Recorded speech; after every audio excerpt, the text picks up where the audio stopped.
Okay, and we should be live. Should being the key term. Also, I just realized I have the wrong projector up, so I can't see what's going on down there. Hold up. There we go. All right, much better. Scuff, you gotta have it. But yes, hello everyone, and welcome back. My brain, it frazzled because I had Scuff at the beginning. What was I gonna say? Well, let's see. You were going on about Scuff. Yeah. And welcoming everyone to the stream. Ah, yes. Hello everyone, and welcome back. Today we're continuing our adventures in Sonic Origins Plus by playing Sonic 3 and Knuckles. And we won't be playing it just with anyone. We're going to be playing it with someone who I've been planning on a collab with for over a year. You want to introduce yourself, buddy? Sure thing. Hello everyone, my name is Gearlis, and normally I stay inside a lab called the Fox Lab. However, this time around, I've dropped by. I'm a cybernetic fox, okay? And, well, I'm basically a walking talking encyclopedia on a lot of obscure gaming facts, anime facts, and, well, aside from that, I also do art and game development. Yeah. You're a jack of all trades, and we are both massive SEGA fans. Massive. We love SEGA. Yeah. Even with all its wonk, we love it. Look, I have a soft spot for the 32X.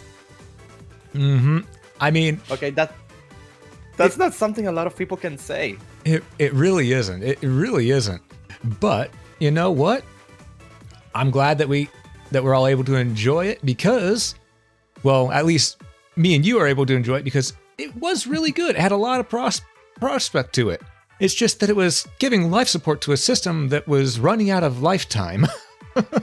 Yeah, especially if you have a Mega Drive 2, where if you put a Mega CD and a 32X on top, it really does look like it's on life support. I mean, it really all does. the add-ons are huge, you know? Yeah, it looks like you're putting your Genesis in an iron lung. Especially with the cable in the back. Remember that? Oh, the cable yeah. that plugs the Mega Drive to the 32X, because simply having it in the cartridge port wasn't enough.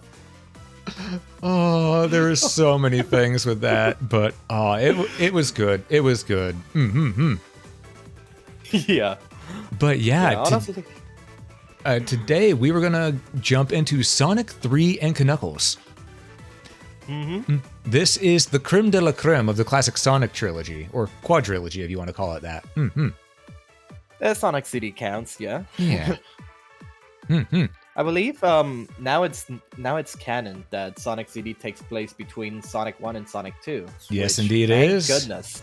Yeah, because anyone who said it took place after Sonic 2 is thinking of then why isn't Tails there?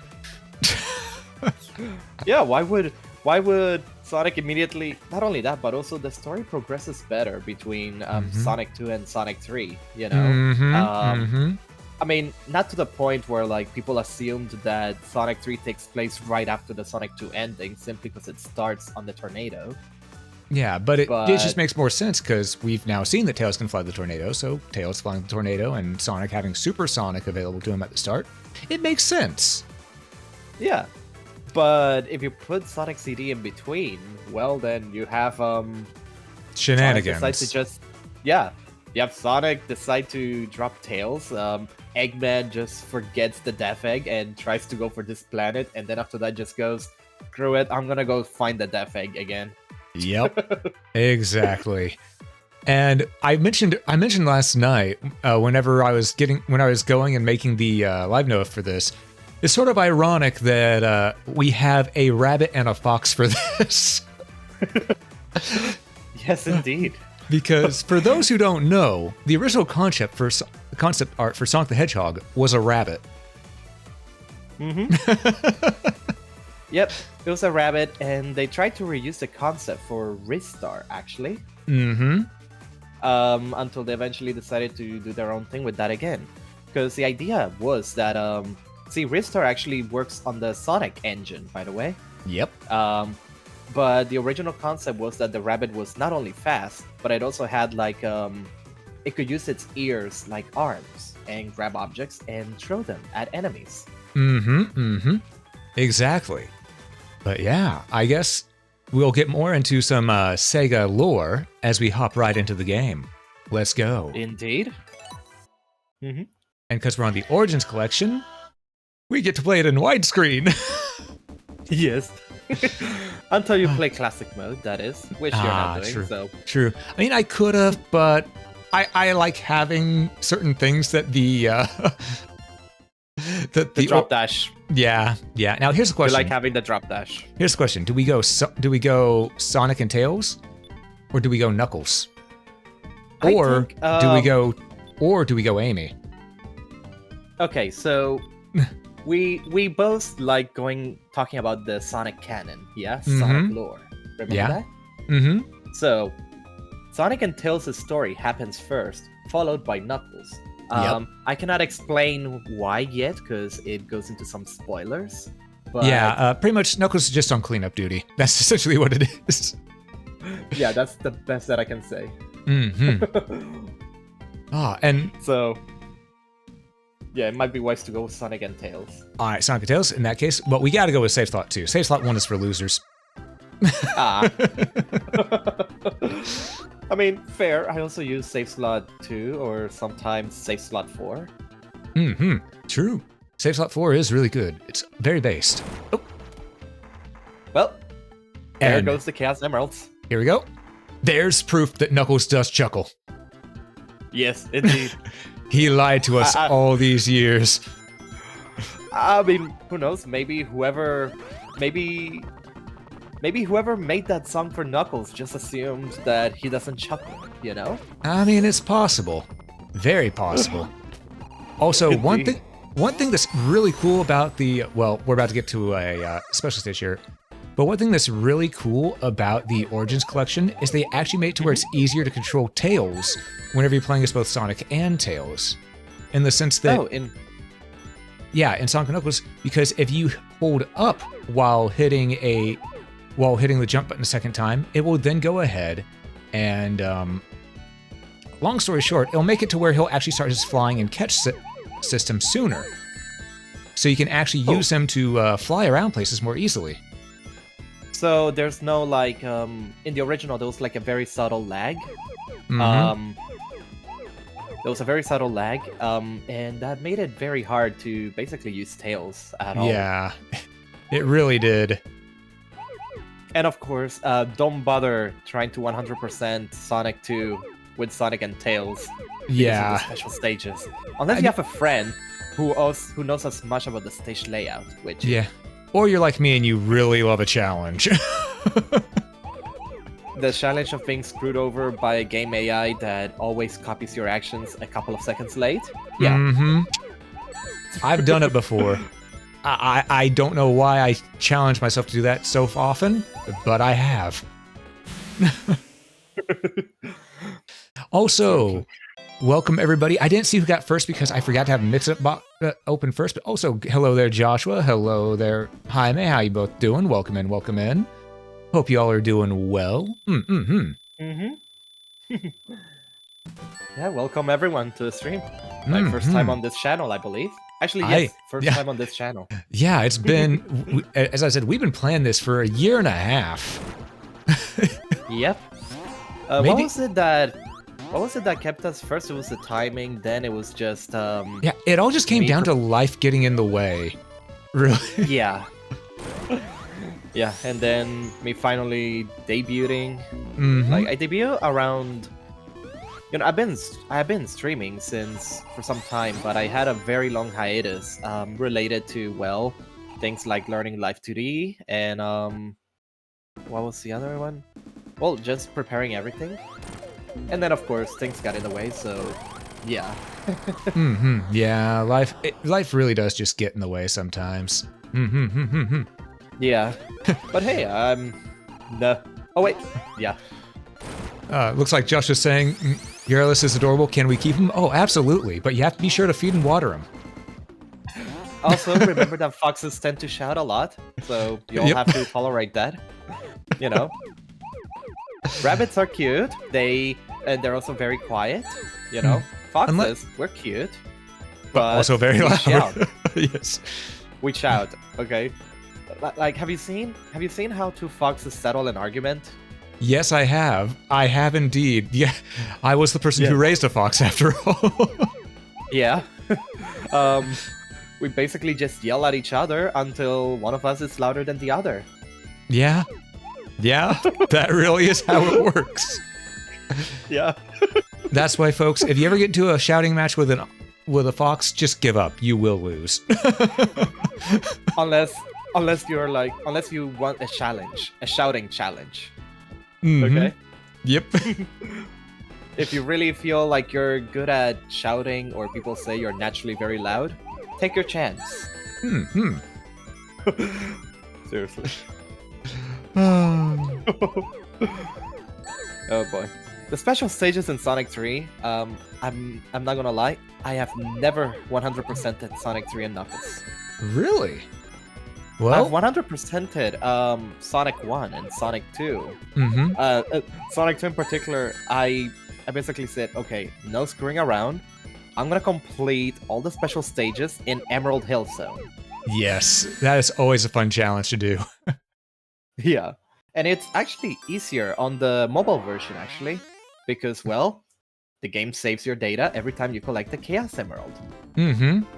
Yep, and if you on the Genesis itself, if you mess up, you can just hit the reset button on your Genesis, not the power button, the reset button, and it'll keep your save data right there. So you can just start back over from the beginning with all those Chaos Emeralds.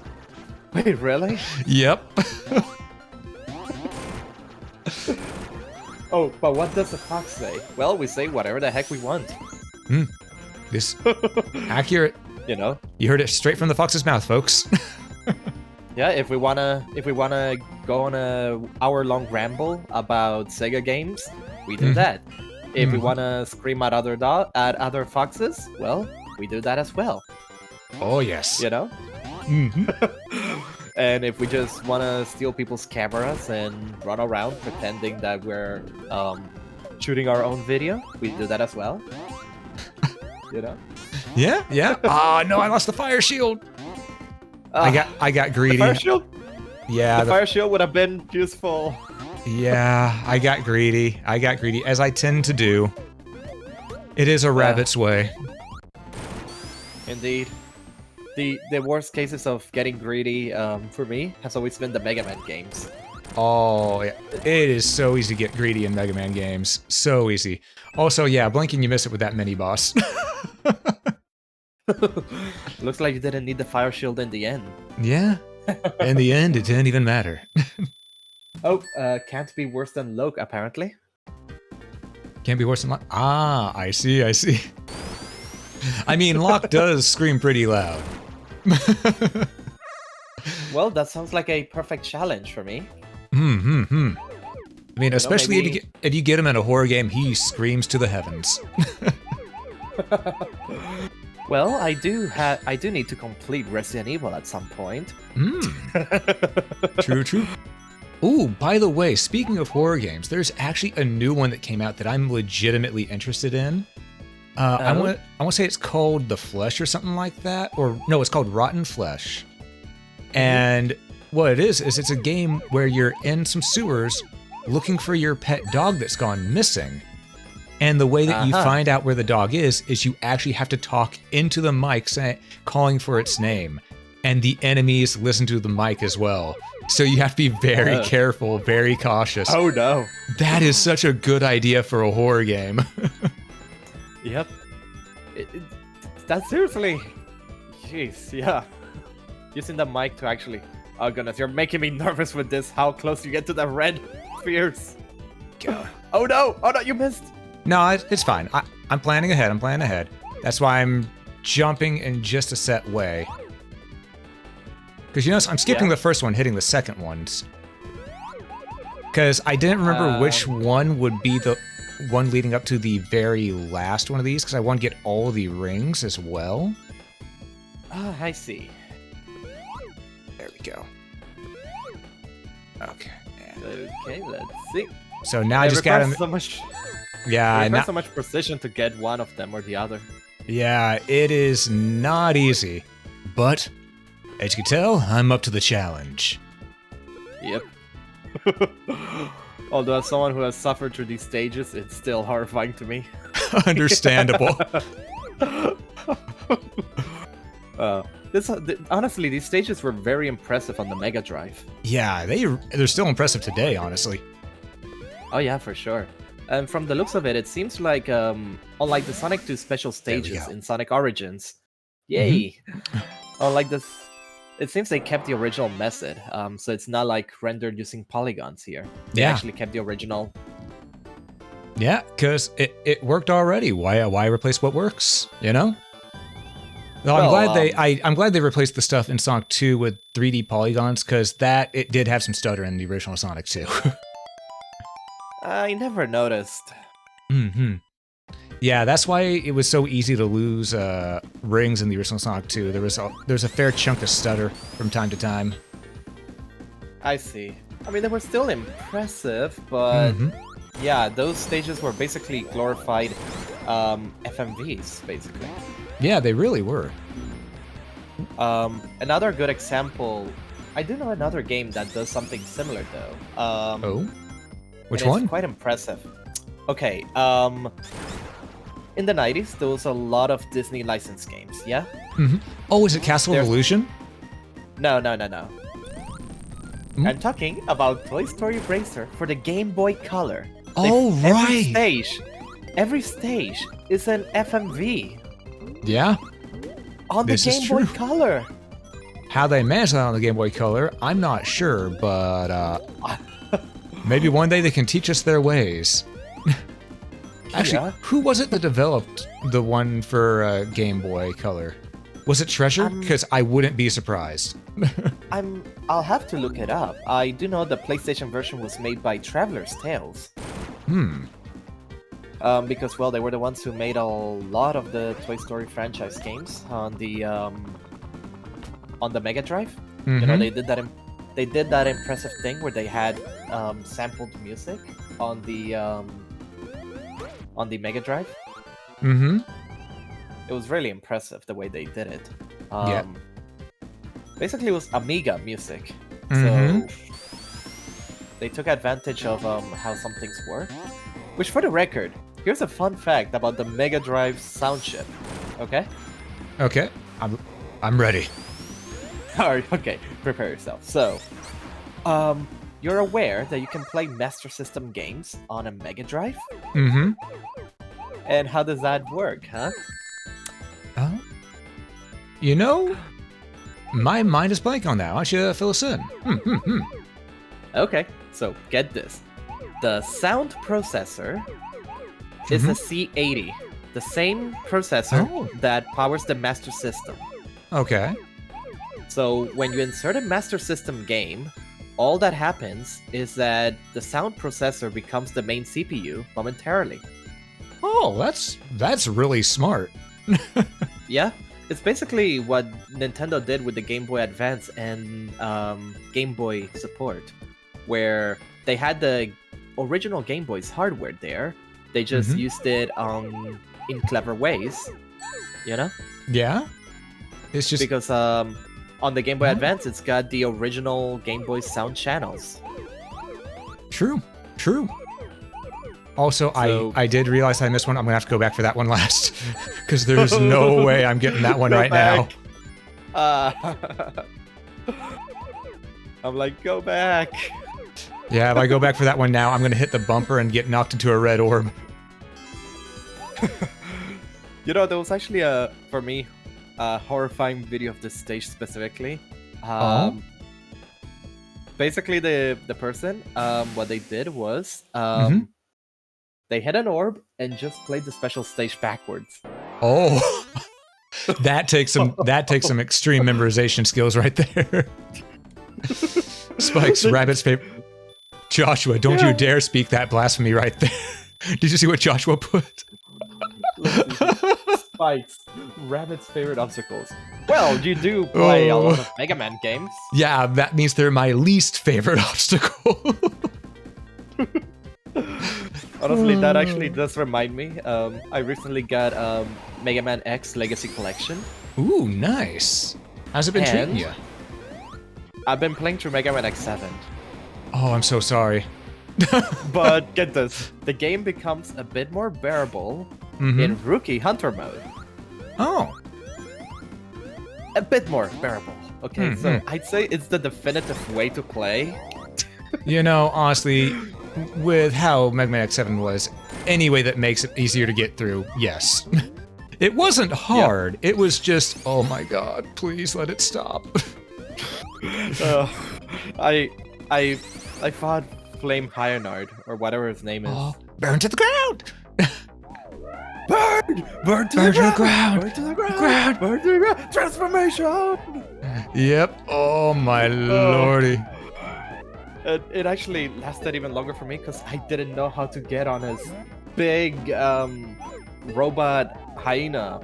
Okay, mecha. thank you for saying that. I was about to say, be careful of your phrasing here. This could go really south really fast. Oh goodness, I just realized.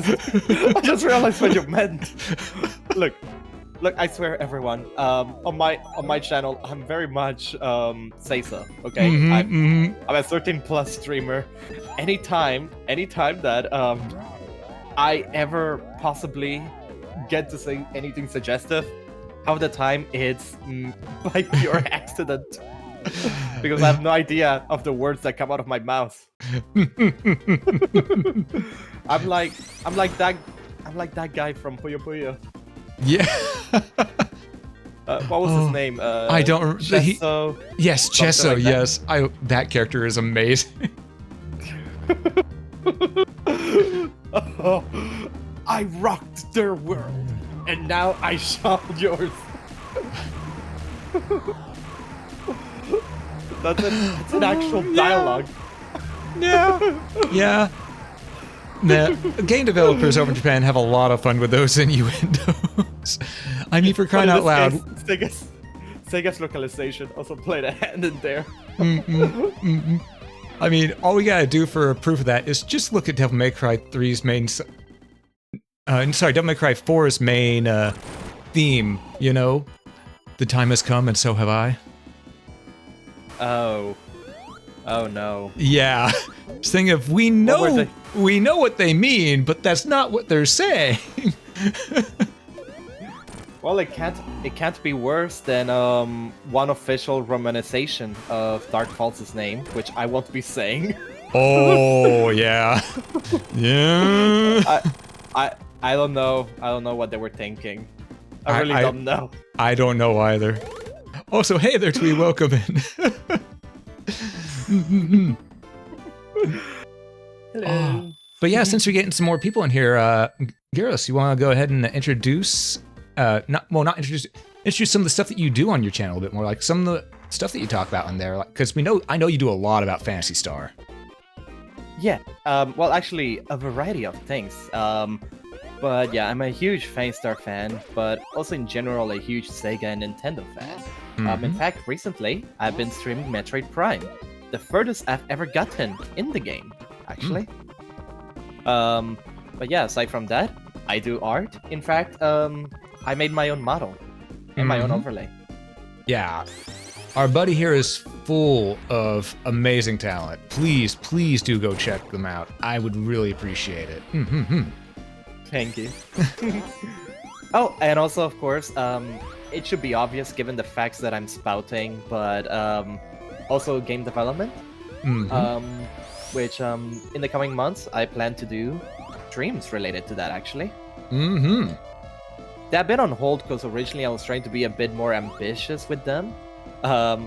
Literally, one idea was, hey, look, I found this tutorial on how to make Game Boy Advance games, you know?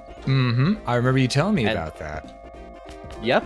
The only problem with it is that until I get a new PC, using any of the Game Boy Advance development tools could possibly dox me, because you have to use a lot of the command line prompts. Oh, yeah, and that would require... Yeah. You know, I'm just gonna take the water route. Yeah, I never even take the upper route. Yeah. I didn't even know there was one. Yeah, there is one. It's just a pain to do, as you can see. Also, yeah, this is my first time on this channel, actually. We've been planning this collab for year and a half. Basically. Yeah. A year and a half, yeah. So yes, this is actually my first time. Hopefully not my last time, Oh, unless I keep saying stuff that I have no idea what I'm saying. oh no! If you keep saying that, you'll be on here even more. That's just a guarantee. Oh goodness! But I don't want to be Chesto. Oh, by the way, dude, you should next time an enemy shoots at you with the bubble shield. Showcase how it can all of reflect. Yep. I think it's the only time. This is the only Sonic game that does that. I've never even noticed it in Mania. Oh, yeah. I mean, I know in Mania there was one shield that reflected. I think it was the electric shield, though. Also, hands down, Flame Shield, proto homing attack. Yeah, 100%. Yeah. Also, I'm trying to think, did I miss a Chaos Ring? Chaos Rings are a Knuckles Chaotix thing. Ah, close enough. Oh goodness. You know, I actually do want to see, just, you know how a lot of games get added to Switch Online, right? I want Knuckles Chaotix, okay? That would be nice to have on there, even though it was very buggy. It was very buggy, let's be real. It was a good proof of concept and a very interesting idea. Yeah, I think Sonic Advance 3 perfected the idea to a sense. Basically, it took the idea of the partner character, which we see here, yeah? But what it did was, what if you could do more than just have a character follow you around, right? Right. What if you could actually, well, what if you could actually use different combination of characters and take advantage of their abilities, you know? Yep. And that was a really good concept. I'm sad that not more games have done that, because I'm trying to think of what was the last game that was it Sonic Heroes that was the last game that sort of did that? Well, yeah, actually, because Sonic Advance 3 released after Sonic Heroes, I believe. Yes, it did. It released after Sonic Battle, which Sonic Battle released before Shadow the Hedgehog. So... Yeah, before he went on that quest for that damn fourth Chaos Emerald. Ironically, I've had that game on my mind since the year started. Really? I mean, I'm hot take. Tempted. The game is. I think the game is actually decently made. It's competently made. I'd say the only issues is the level design for some stages. I mean, we can never forget the stage on the Space Colony arc, can we? The flashback stage. I forgot about that stage until you mentioned it. I had blocked it out of my memory. Defeat all the artificial chaos. Yep. Ooh, because I don't know about you, but I was one of the fools that 100%ed that game to get the true ending. And, ooh. Just, I hope you had fun. I hope you had fun with playing Westopolis, like, what, 10 times? 12, but who's counting? You know, you'll get that song stuck in your head, that by the time you play the Shadow DLC in Sonic Forces... It brings back war flashbacks, yeah. No! Make it stop! But honestly, there are a lot of cool things. I'll say also, as far as music goes, Shadow gets a lot of good treatment. I mean, all his themes are bangers, you know? Yeah, they really are. My favorite is still the one from Adventure 2, though. Supporting me? It all away. Oh, that one. Supporting me is true. That's BioLizard, theme. yeah. Yeah, Throw It All Away is a really good one. You know, I'm just gonna go ahead and hit the goal. We got 100 rings. That's really all that matters here. Yeah. I could go for more, but I could also lose them all in that attempt, and then we have nothing for, you know, the Hydro City Hydrocity. It's for the Hydro City Hydrocity. It is Hydrocity, the Hydro City. What? Yeah, that's what I'm calling it. The Hydrocity, the Hydro City. I call it...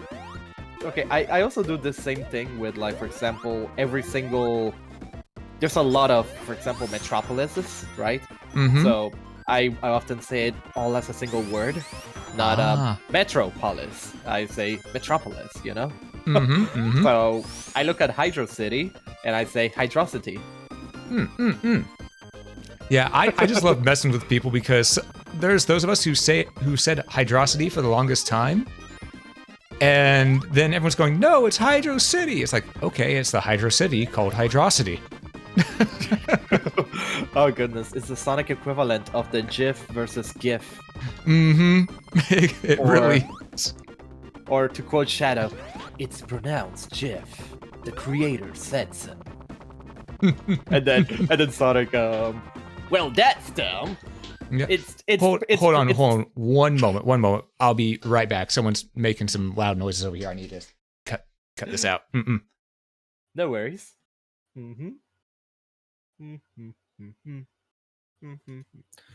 I suppose while at it, I'm gonna self-hydrate.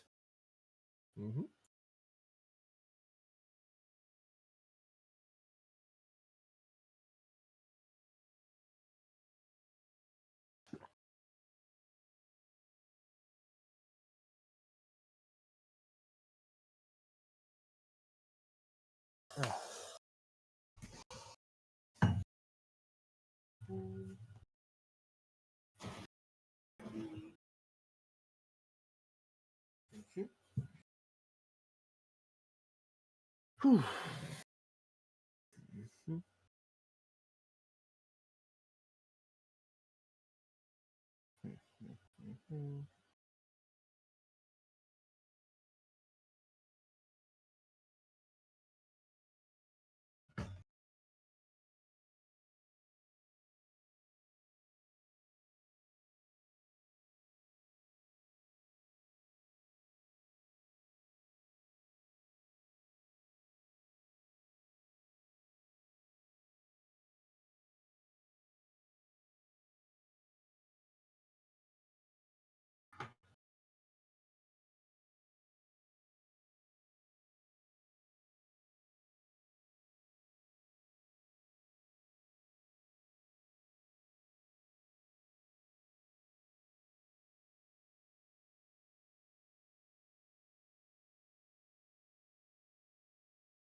Hello. Back? Yeah, I am back. Sorry about that. People were doing construction out there, despite the fact that the Go Live sign was turned on, so had to take care of that. This thing of people, it is officially 8:36 in the PM. Cut it out. And hey, your worst nightmare thing. At night? Yeah, construction night. Oh, people, not a construction company, but just people in their yard. Oh, so thanks so much for the follow there, Nightmare. I appreciate it. But yeah, let's go ahead and get back into... Oh, we're falling. Okay. Right where we left off? Yep, right where we left off.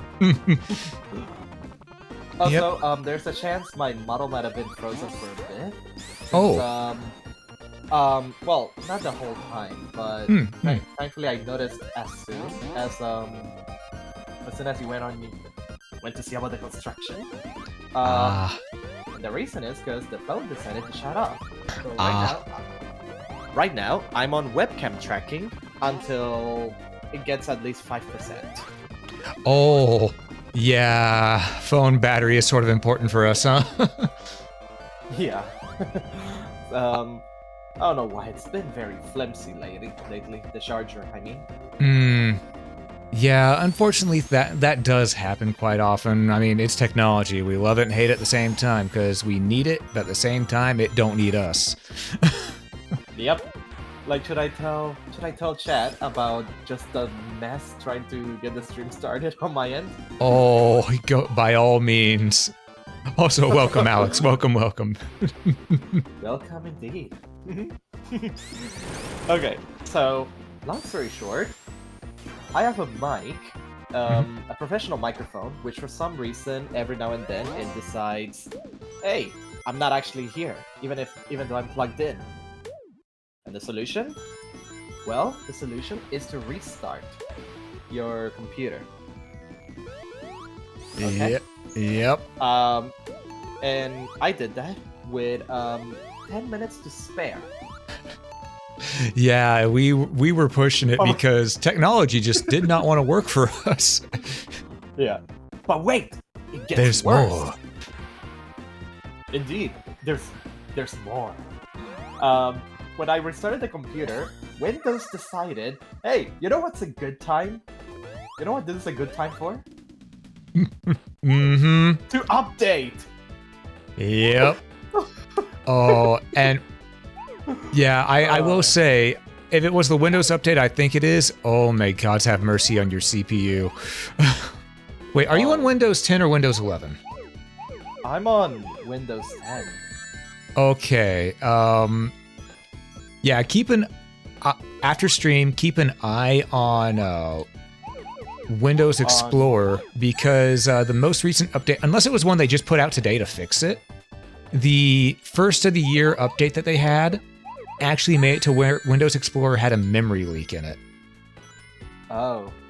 So every once in a while, you just gotta right-click it and then hit restart on Windows Explorer. That'll fix it, though. I mean, the update was very small, so maybe, just maybe, there's a chance it might have been the fix? Yeah, it might have been the fix Just then. maybe? Yeah. But... Fingers crossed. Because that's a bad bug for them to put out on their system. Well, speaking of Windows messing with things, just while I'm in this dark mode here, look at my expression. Well, recently I was gifted Microsoft Flight Simulator. Okay? And, because yeah, on top of being a SEGA nerd, and programming nerd, and obscure fact nerd, and I guess technically now streaming nerd, considering how I keep digging up a ton of obscure software that nobody talks about. Okay? Well, look at the name. Microsoft Flight Simulator. You know something's gonna go wrong. Yeah. Okay, so what went wrong? Well, it does some registry things where even if you uninstall it, it doesn't actually uninstall it. That's... So, if you're trying to uninstall it to fix a registry problem, like add-ons not finding it because because you reinstalled the game in a different folder, it'll still think it's in that folder. Ah, I see. Oh, but it gets worse. See, it's a flight simulator, okay? So it's got a model of the entire world, okay? Oh no, the amount of RAM and CPU. Yes, but here's the thing. What makes it worse is that, see, it makes sense back in the day because it released in 2006, Microsoft Flight Simulator X, okay? So back in the day, it was a 32-bit application, which means it cannot use more than 4 gigabytes of RAM. Yeah. It also doesn't use your GPU that much, as much as it uses your CPU. Which that's honestly terrifying these days. Yeah. Oh. Yeah, it happens. First one. Yeah. But yeah, terrifying these days, and you know what makes it worse? The Steam Edition is freshly recompiled from the source code. Oh. And, you know, it was recompiled in 2010. You'd think that, you know, think that You know, because they actually rewrote the game's code to use Steam multiplayer. So you'd think they try to address some of these things, right? Make it a 64-bit application. No, it's a 32-bit application that you can have the beefiest PC and it will bring it down to it. It will demand your awesome rig mercy. Yep. As it struggles to render the emptiness of the Northern Territory of Australia. Oh no. Oh, and there he is, Knuckles, with his chuckle. Well, he didn't chuckle that time, but he did chuckle the other time. True. Also, I'm noticing you're in a bit of a dark mood there still. How are you feeling over there? Terrible because of Microsoft. Ah, fair. Sometimes it makes me go a step up. Sometimes it can bring out my dark side. Be careful. He's very good at fighting Superman.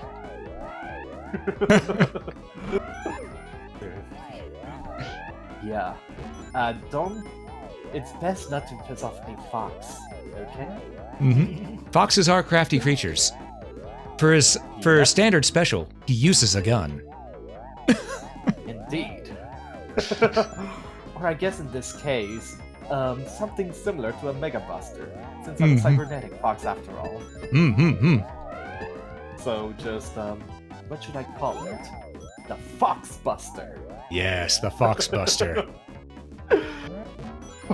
Just like how if I have a wolf cyborg friend, they can call it Busta Wolf. Are you okay? Oh, that's great. Here. Oh, well, I got two early hits. Oh boy. It's fine. I do love how there's that one Sonic Mania boss that lets you get revenge on Eggman in this exact same boss. Yeah, where we can use the Eggomatic. Yes. Was it Eggomatic or Eggmobile? It's called the Eggomatic, technically, but some people call it the Eggmobile just because it makes sense to call it the Eggmobile as well.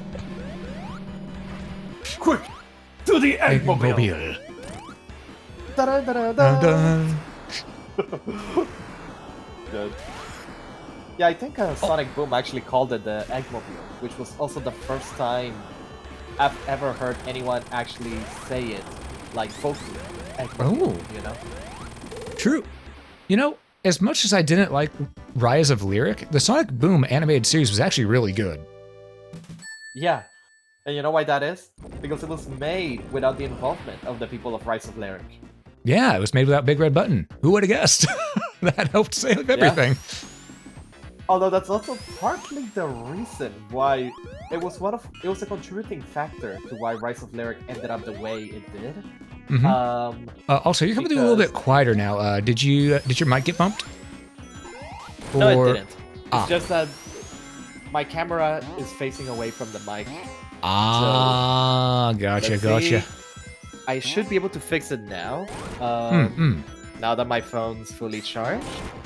Well, not fully charged, but, you know, I'll pay more attention to the charger state. Okay, I was wondering what was happening because thinking, you're quieter than what I remember. Do I need? But that explains it.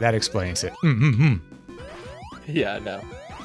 Basically, I don't want to be talking while facing away like this, you know? And then to look at the chat.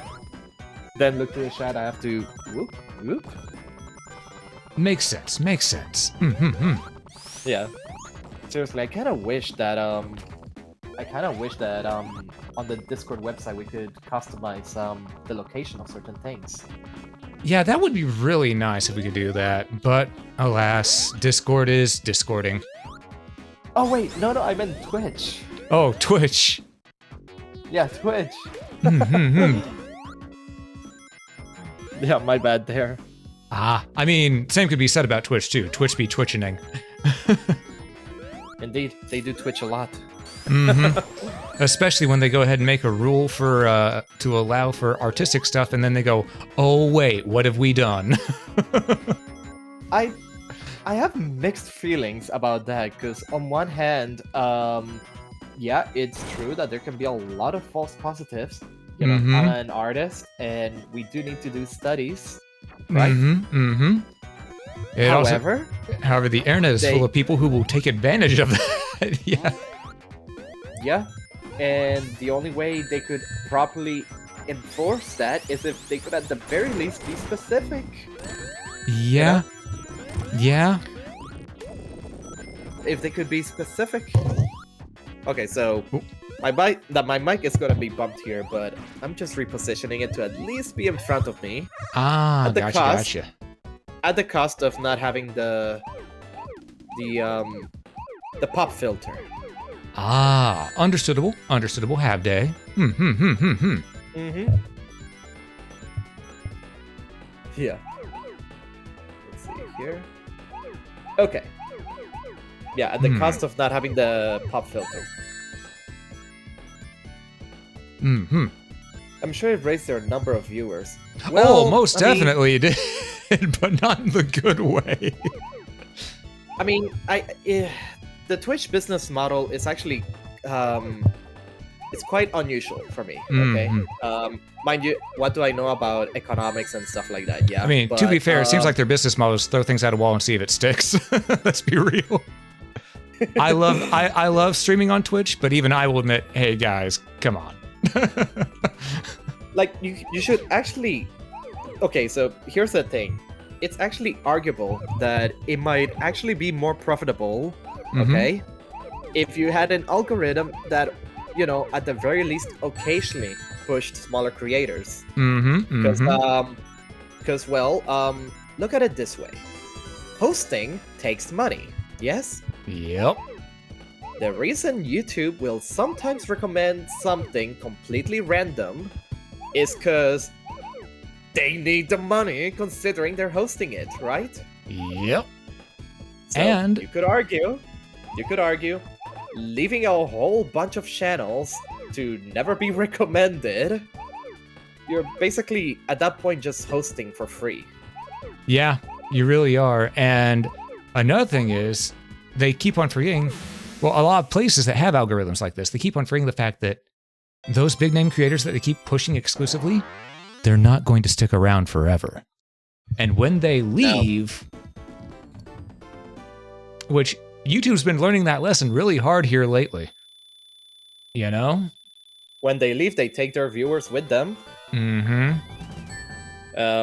It's not like TV where you can just, and that's the thing. A lot of these, I'm just gonna say streaming loosely because just content creation as streaming in general. A lot of streaming sites, YouTube, all that sort of thing. Yeah, they're wanting to be TV, which it's not quite the same. It's not gonna work. Look, I get it. You need to promote your big creators. They make you money, okay? But you also need to create a system that allows, you know, occasionally someone to actually rise through. Or at the very least, you know, the algorithm doesn't... Look, no algorithm is ever gonna be fair, okay? We know that. But at least have something. At least say that, okay, look, if you do this, this, and this, you'll eventually get there, you know? Yeah, because they actually had something. They had something for a little bit that was actually a good idea, but then they removed it because what they had was a thing where people could spend their points, their channel points, to do a boost on the streamers they're watching to try to boost them up onto the front page. Which it was a good idea, but they never took it to anything other than those who were already partnered and getting promoted anyway. So it was a good idea, but they left the concept there on the cutting room floor because they eventually removed it. And now no one gets it.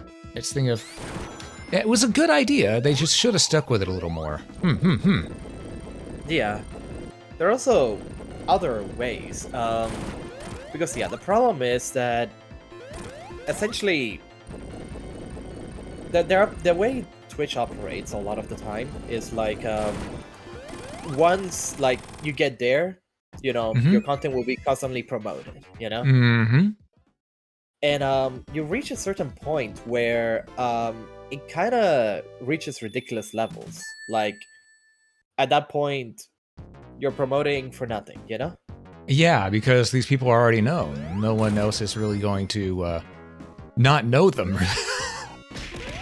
Yeah. Oh. And hey, Kev, welcome. How's it going? And for once, it's not me. People are throwing stuff too, because I have a similar redeem on my channel. So yay, I'm safe. For now. Uh-oh. I got hit by Eggman. I lost my shield. Now you got... Oh no. Oh goodness. I guess you could say I never saw it coming. You really didn't, no. Alright, so this stage. You know, I'm always curious about what the society on Angel Island like really is like, because like it's got so much variety. Jeez. Ow. Oh, that's why do I have a shield?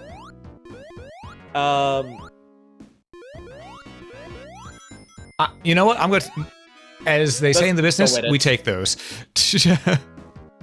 Yep, just take it. But yeah, this place, Marble Garden.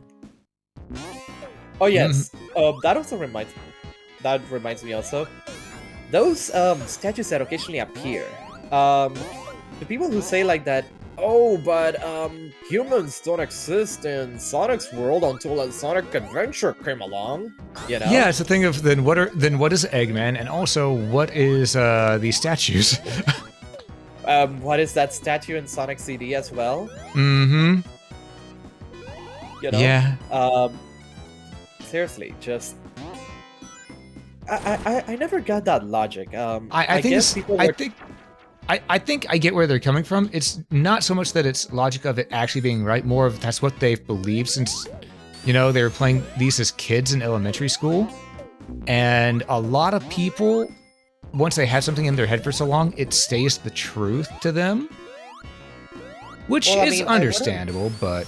I wouldn't fault it entirely, considering the fact that a lot of the media at the time did also portray like Sonic's world as this alien world with mainly anthropomorphic animals, you know? True. Sonic Side AM, the British comic, Sonic the Comic. Oh god, the British comic was a trip. I mean, on one hand, they had a very accurate adaptation of Sonic 3 and Knuckles, actually. Yeah. They did. They actually did. It's probably the most accurate adaptation of Sonic 3 and Knuckles, surprisingly. Yeah. But ironically, there's that one part with regards to those faces, where Tails goes... Like, whenever people want to criticize that version of Sonic, there's that one scene where one of those faces from the stage, Tails goes like, I don't like the look of those faces, Sonic. And then Sonic goes, I don't like the look of your face, but you see me complaining? Like, and meanwhile, the face shot an arrow. And I remember like one review looking at that panel and just saying like that, Tails, just leave him to die. Because the next thing that Tails does is save Sonic, and then Sonic complains about the fact that he got saved by Tails, making him look uncool. Yeah, it's strange. The British comics, they had a lot of they gave him attitude, that's for certain, but it wasn't the right kind. Raid. Also, Vana, thanks so much for the raid. How's it going? Welcome. It's good to see ya. How was Oblivion? Welcome, Raiders. Yes, for those who don't know me, I'm Rabbit. I'm a variety streamer for Amberglow, and today I'm joined by my friend... Gearlis. And we are a couple SEGA fans who are just sitting back, relaxing, chilling, talking about random stuff as we play through Sonic 3 Knuckles today. I hope the stream treated you well, by the way, and welcome on in, everybody. Please do be sure that you are hydrated, rested, and all that stuff. If you need to, get some food, by God, for goodness sake, get some food. After all, I still remember seeing your post there yesterday, Vana, about how you survived the entire day off of pretzel sticks and a single cup of coffee. What? Really? I will go over there and shove the whole hoagie in your mouth, okay? Yeah, it's very important to eat. Just saying. I made for this stream because remember it's early morning for me. I woke up extra early. I just realized what I said and how that could be. Chat, please be merciful. Please be merciful. What? You ate eventually. Okay.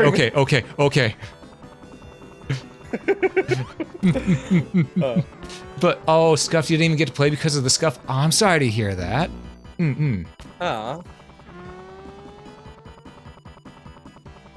Also, I gotta say, this boss battle is very cool.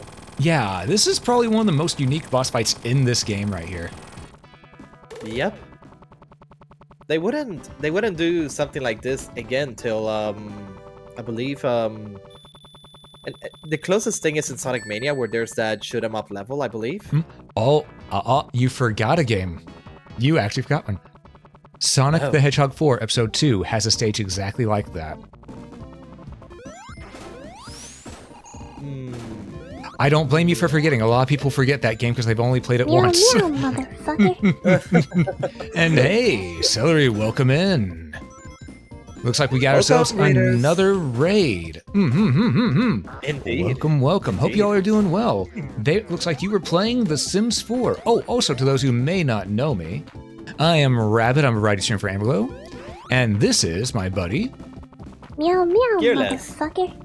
And holy crap, we're getting all sorts of raids. So I'm just gonna say welcome everyone who has raided in the past 10 minutes alone. Jesus, we got 3 raids in a row. Hell yeah. Hell yeah. And West Town, thanks so much for the raid. Vanna, Celery, Blake, thank you so much for the raids. I greatly appreciate it. And, y'all are great. Hope you know that. You were, Blake, you are special. You're special like I am, you know? That's why I had to go into special classes. I'm sorry, but I had to say it. I'm sorry. He'll get me later. He'll get me later. Yeah.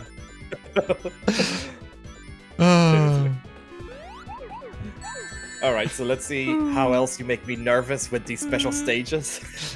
I will remember this. Oh, yeah. Yeah, I was right. He's going to get me later. He'll remember. Yeah.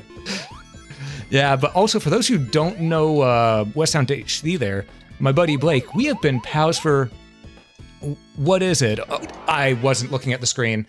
Oh, right, we can do this in this one. Oh, wait. Go for it. Yeah. We've been friends for around, what? Almost 7 years now? So really good guy, really good guy. Hey. Oh, and he is he is also a big time Sonic fan like us. Oh, that's awesome to hear. Basically, I'm a walking, talking SEGA encyclopedia. Okay. Earlier in the stream, I never did end up going into detail about why you needed that cable for the 32X. True.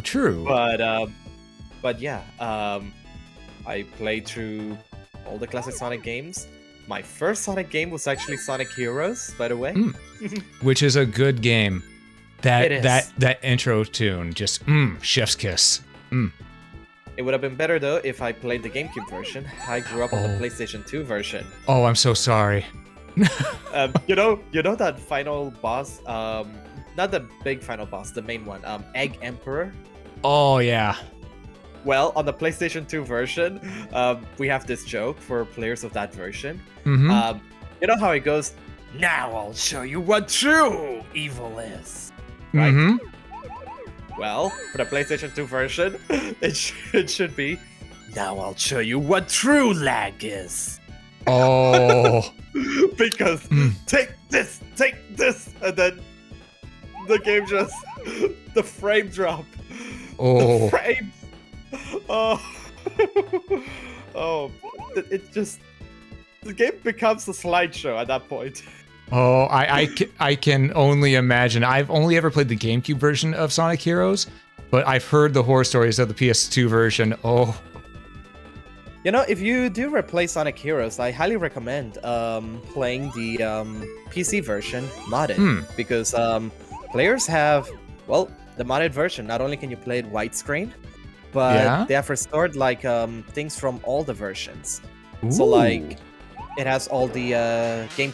No. Oh, you were so close. It didn't take in my last input, even though I double tapped right. Ah, damn. Yeah. You messed up on one. Yes, I did. I messed up on one. See, it hurts. Mind you, I've never 100%ed Sonic 3 and Knuckles. Okay. But okay. Whenever I go to the special stages, I would often get the small ones first, and then go for the big ones. Ah, see, that's where you actually have been doing a little bit the hard way. Okay, a lot of it the hard way, because you actually want to go.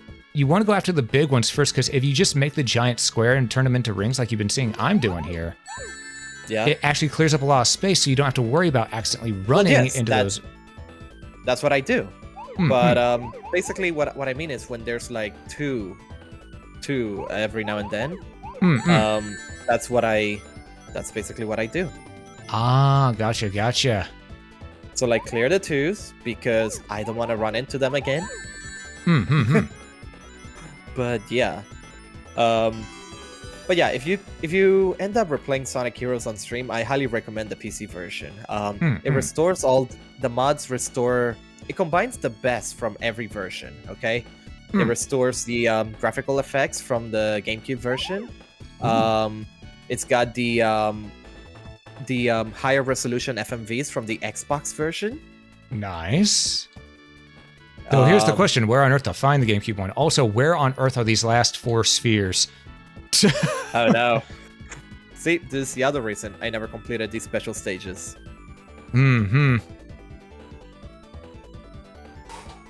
But yeah, no. PC version. There they are. It's like, yes, done. Okay, good. Because that's where you failed the first time. Yeah, this time I double tapped faster. Yeah, the stream lagged for me for a bit, so it almost looked like you messed up already. Oh, I see. And I were like, oh!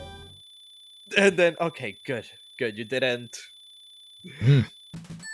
Yeah, that and also, terrible. we have officially gotten all the emeralds this early into the game.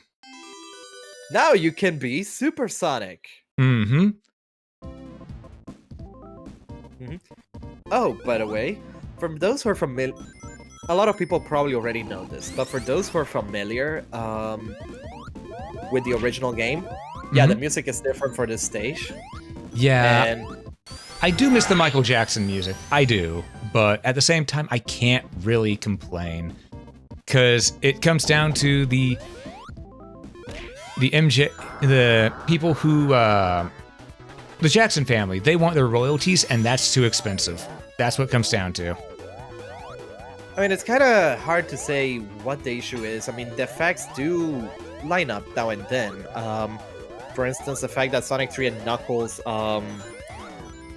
was last re-released around maybe I believe it was 2010, the last time Sonic 3 and Knuckles was ever re-released. Yeah, it has been a long time, because it wasn't on I think it was on a GameCube PlayStation 2 collection? No, it was on the DS collection. And then it was re-released on Steam.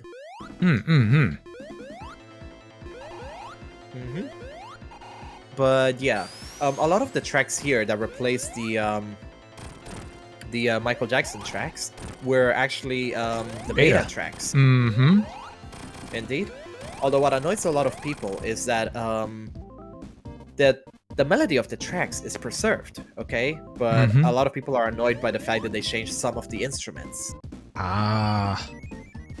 Which is the case here, because in the beta track, this track has a higher pitch, you know?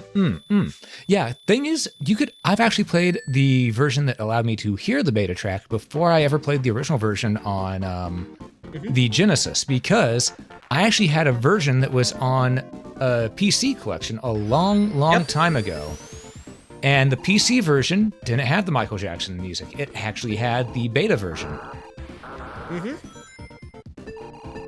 Also, I'm gonna say, as much as I like the Michael Jackson tracks, I really like Carnival Night Act 2. Mm-hmm. True. It's very listen to it.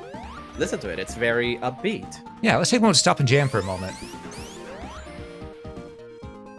It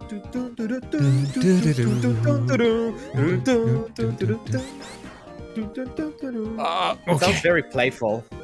Mm-hmm. Okay, we're free of that. Yeah, it really does. Okay, we're free of that area down there. Now we just gotta get through this. Yep. Like, okay, what I'm about to say is gonna be controversial, okay? Oh, so me in a nutshell. Yes. Okay, but I'm very rarely controversial. Mm-hmm. Until I make a comment about Castlevania, that is. Oh. Let's hear it. I am the Castlevania nerd here. Okay.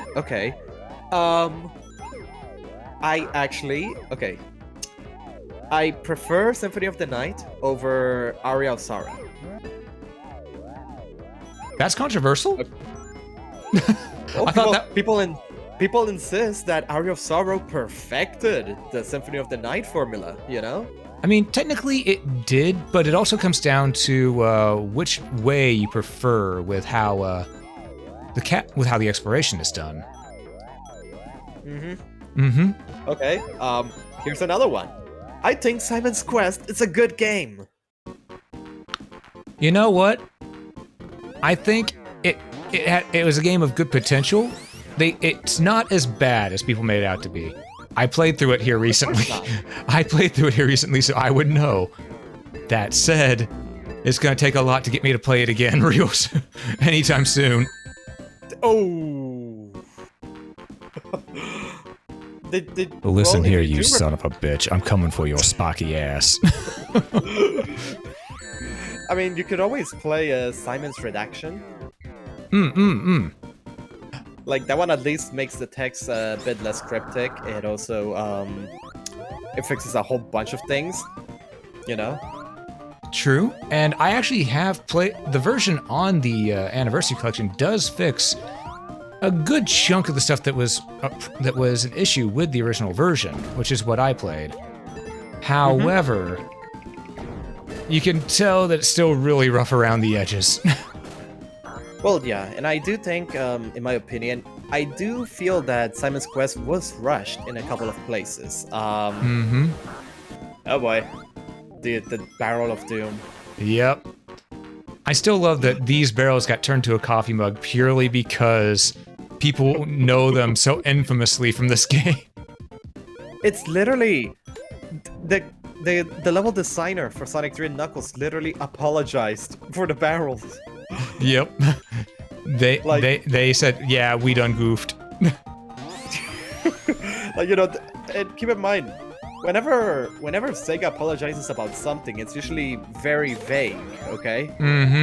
Like, oh, Sonic Forces released. We'll take more time next time, okay?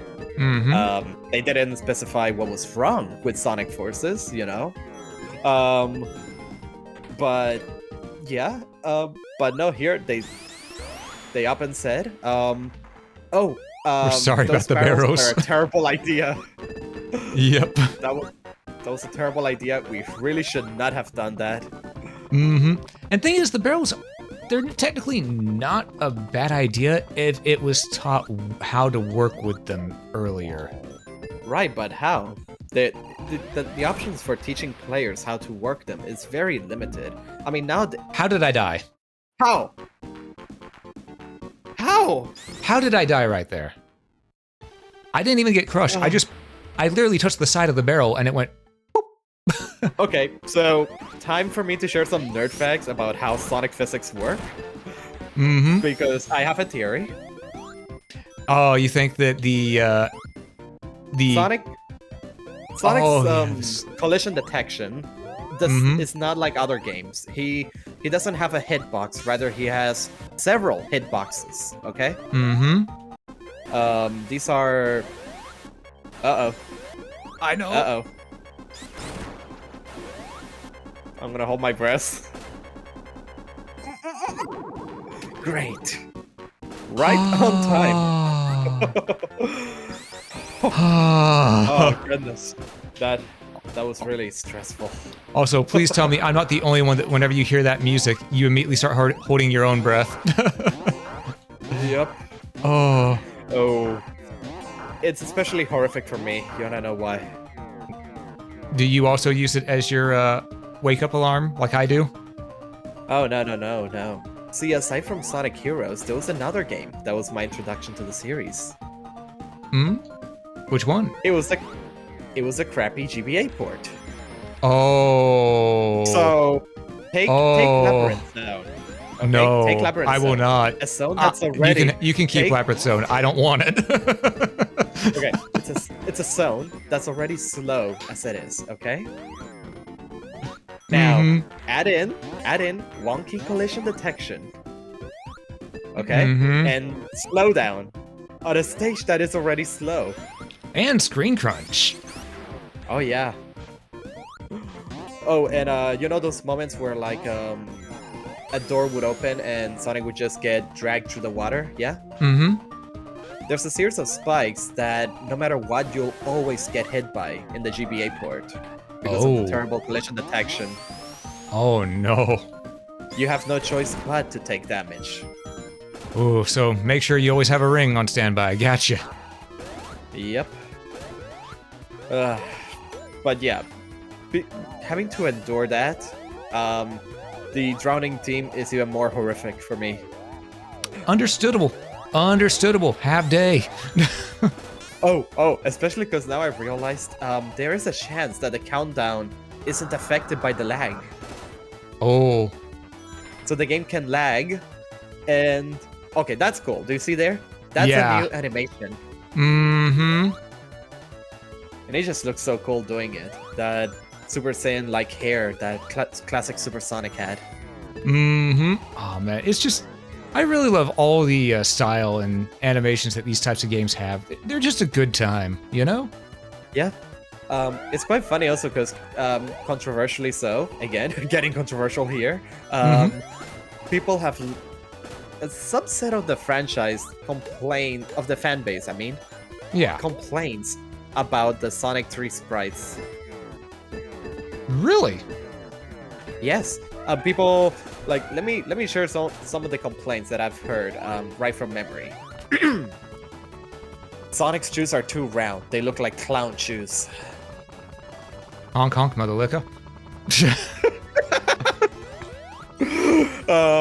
Let's see here. Sonic's eyes are too small. Sonic is not, quote-unquote, nearly as expressive as before.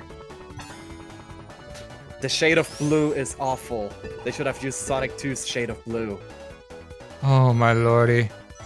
Well, this is why we're fans of it, but we don't consider the fan base. I mean, the fan base has a lot of good in it. I mean, true. I mean, for me, yeah, there are to be good. Fair, there are obviously good people in it. It's just that the loud ones. Oh yeah. Yeah, he's chuckled 3 times on us today. What a liar. Yep. Telling us he doesn't chuckle over all these years. Yeah, no. But yeah, okay, the fan base has its issues, but what game franchise doesn't have its issues, okay? Remember back then when Mega Man was getting a ton of games? Yeah. And people were fighting over which sub-franchise is the best? Oh yeah, and that got really bad. Legends shouldn't count as a Mega Man game. It's 3D. It's 3D. What is this? You know? Yeah. And then, of course, now, hindsight, everyone's going, oh, wow, we should have been nicer to Legends. We miss Legends. Legends, come back.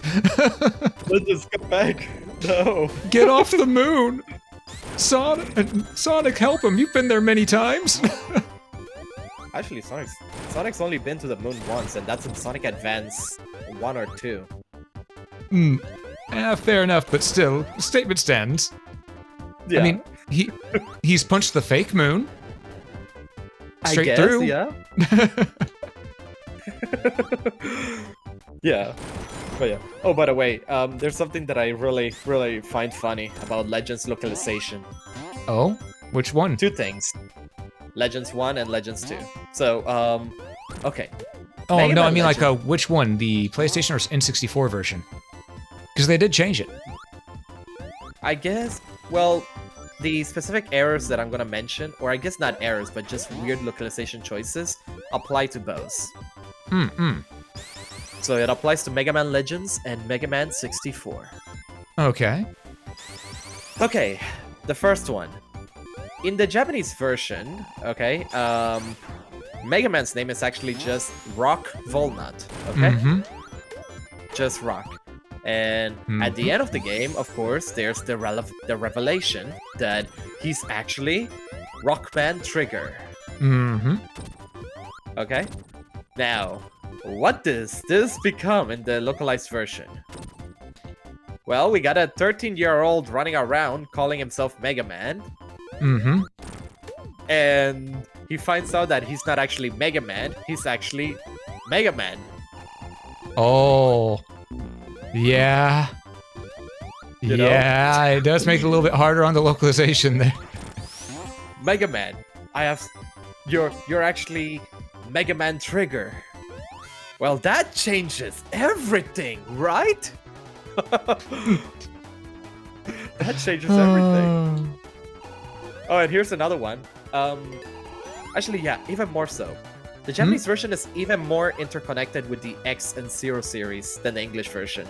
Oh. Because, in the Japanese version, as it turns out, who is Mega Man Trigger? Well, Rockman Trigger. Rockman Trigger is, and get this, an irregular hunter. He was an irregular hunter whose job it was to hunt down irregulars. Yep, which means it highly suggests that he was X at one point.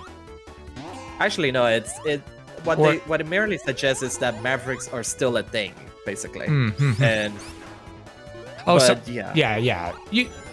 You're right. My brain is just going brr right now. You know? Yeah. But then in the English version, no, he's a purifier unit. And his job is to seek out aberrants. You have Mavericks there. Why not use it? Yeah, I think it's because... one second, I'm going to take a sip of my tea real quick. Sure. I'm going to hydrate as well. Oh, that's some good tea.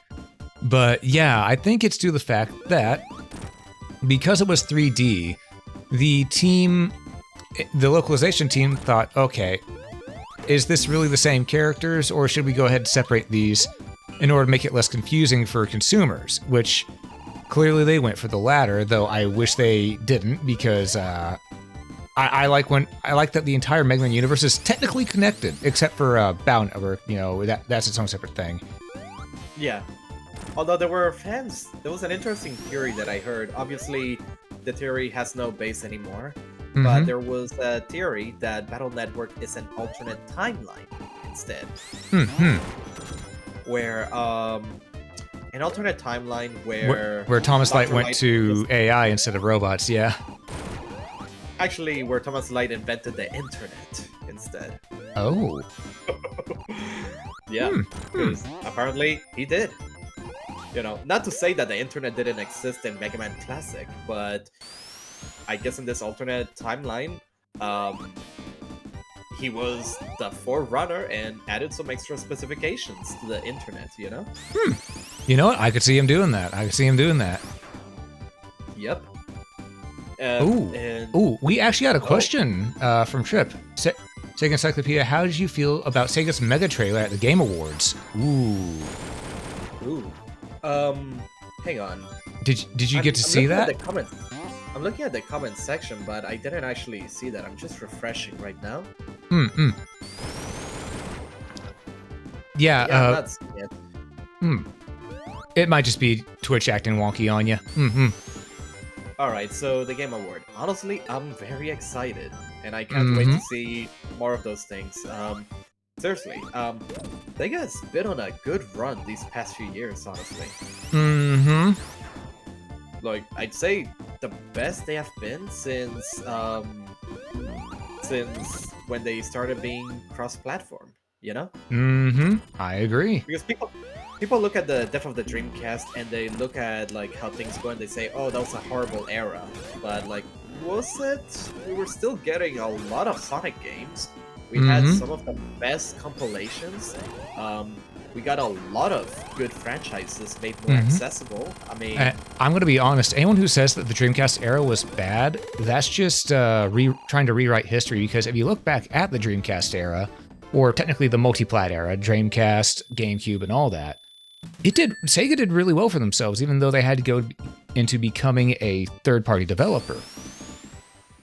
We had a lot of franchises that took off right then. Power Stone, Crazy Taxi, Jet Set Radio. Well, Power Stone was a Capcom franchise, but still it was on the Sega system, so you get what I mean. But yeah, it's just there was a lot of things that came out that were really good for Sega at the time, and including Sonic Adventure 1. People loved that game when it came out, just like they loved Sonic Adventure 2 when it came out. I'm gonna say it right here, right now. People who say that Sonic's had a rough transition to 3D, I feel that's historical revision, okay? It is, because he had one of the easier ones. Not only that, Sonic Adventure is the definitive way, in my opinion, to transition classic Sonic to 3D. I mean, look, if you want to define a proper evolution for the modern era, I'd say Adventure 2. But to me, and this is controversial, Sonic Adventure is a 3D classic Sonic game, okay? Yeah. It doesn't matter that he has the green eyes, that he has the longer quills. That game was in development on the Sega Saturn. It had classic Sonic. The only reason they made modern Sonic was because they felt classic Sonic didn't look good in 3D. Okay, they said that his head's too big, all you see when you're playing is a bunch of spikes. This is true. This is true. You know? So that's literally, you know, it's like complaining they streamlined Mario's proportions in Super Mario 64. He's no longer chibi like in the classic artwork, you know? Like, are you kidding me? Or it's like saying like oh, the Castlevania characters got redesigned for 3D, and like, okay, but bear with me. Have you seen the original artwork? Not that it's bad, but it's not the kind of thing that would transition easily to 3D. At least not for many, many years. Yep. Because the original Castlevania artwork, you know, was very dark and gritty, and you couldn't really do that on an N64. Oh goodness, Castlevania 64. I mean, don't get me wrong, I love a lot of the concepts in Castlevania 64, but why did I not turn into Supersonic that entire time? I'm an idiot. Anyhow.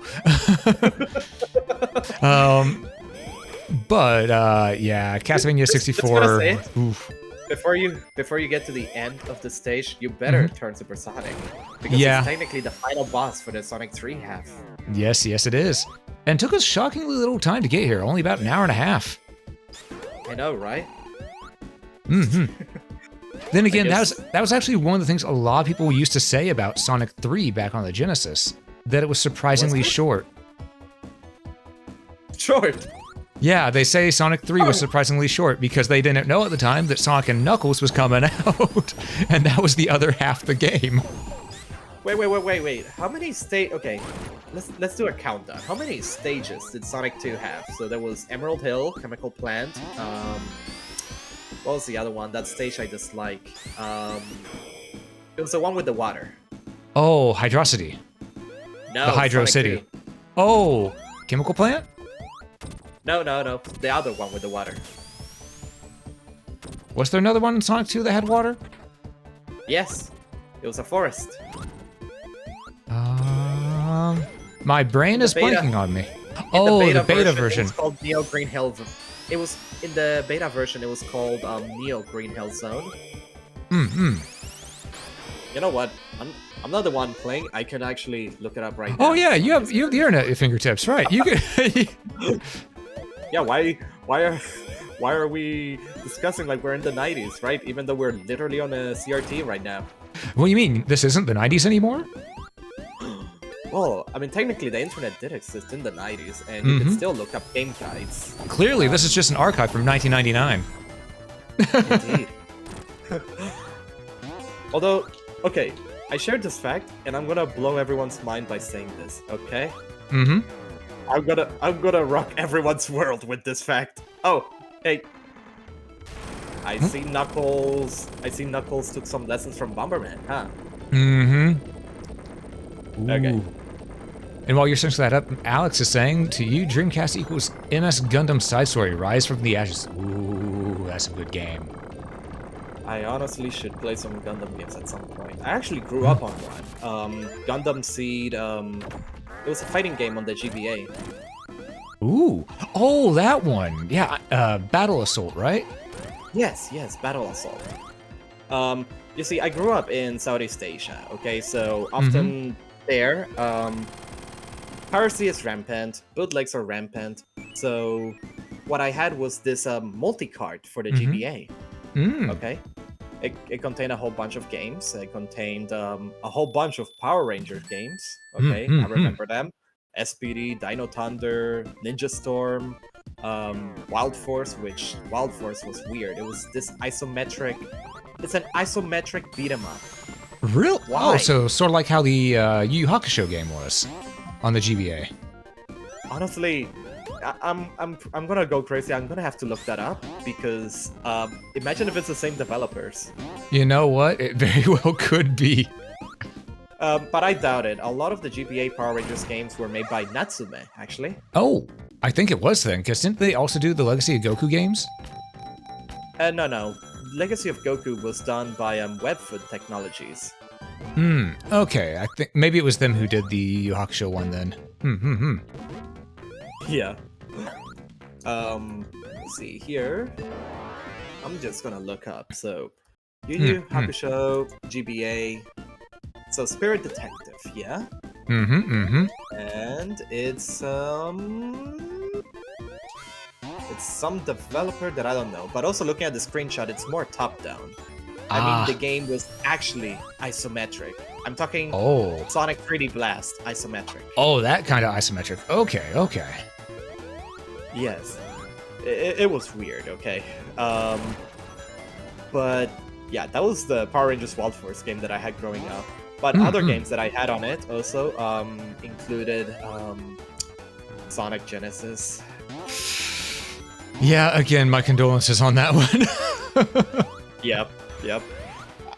It's a multi-card. They could have included all the Sonic Advance games. But no, Sonic Genesis. Sonic Genesis. Yeah. But they did include Super Mario Advance 4. Ooh. Okay. And I loved it. That's a good game. one. It's actually here's a funny thing. Super Mario Advance 4 is my childhood game, and because of that, I cannot play Super Mario Bros. 3 on the NES. It just feels weird for me because it's like the controls are slightly different. Yeah.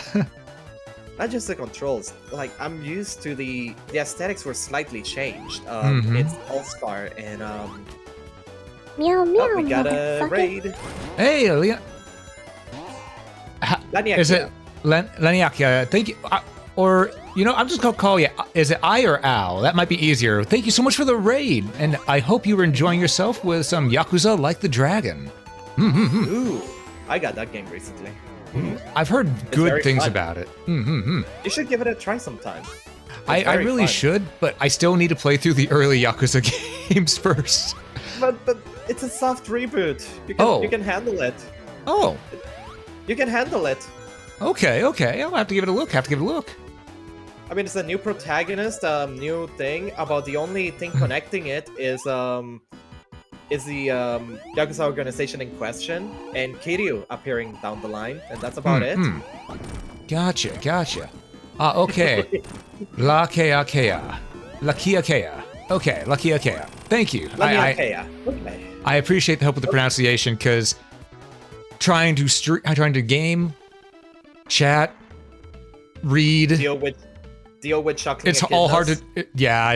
It's really hard to do at the same time. So thank you. I appreciate it. Also, I'm gonna say, this set piece is very awesome.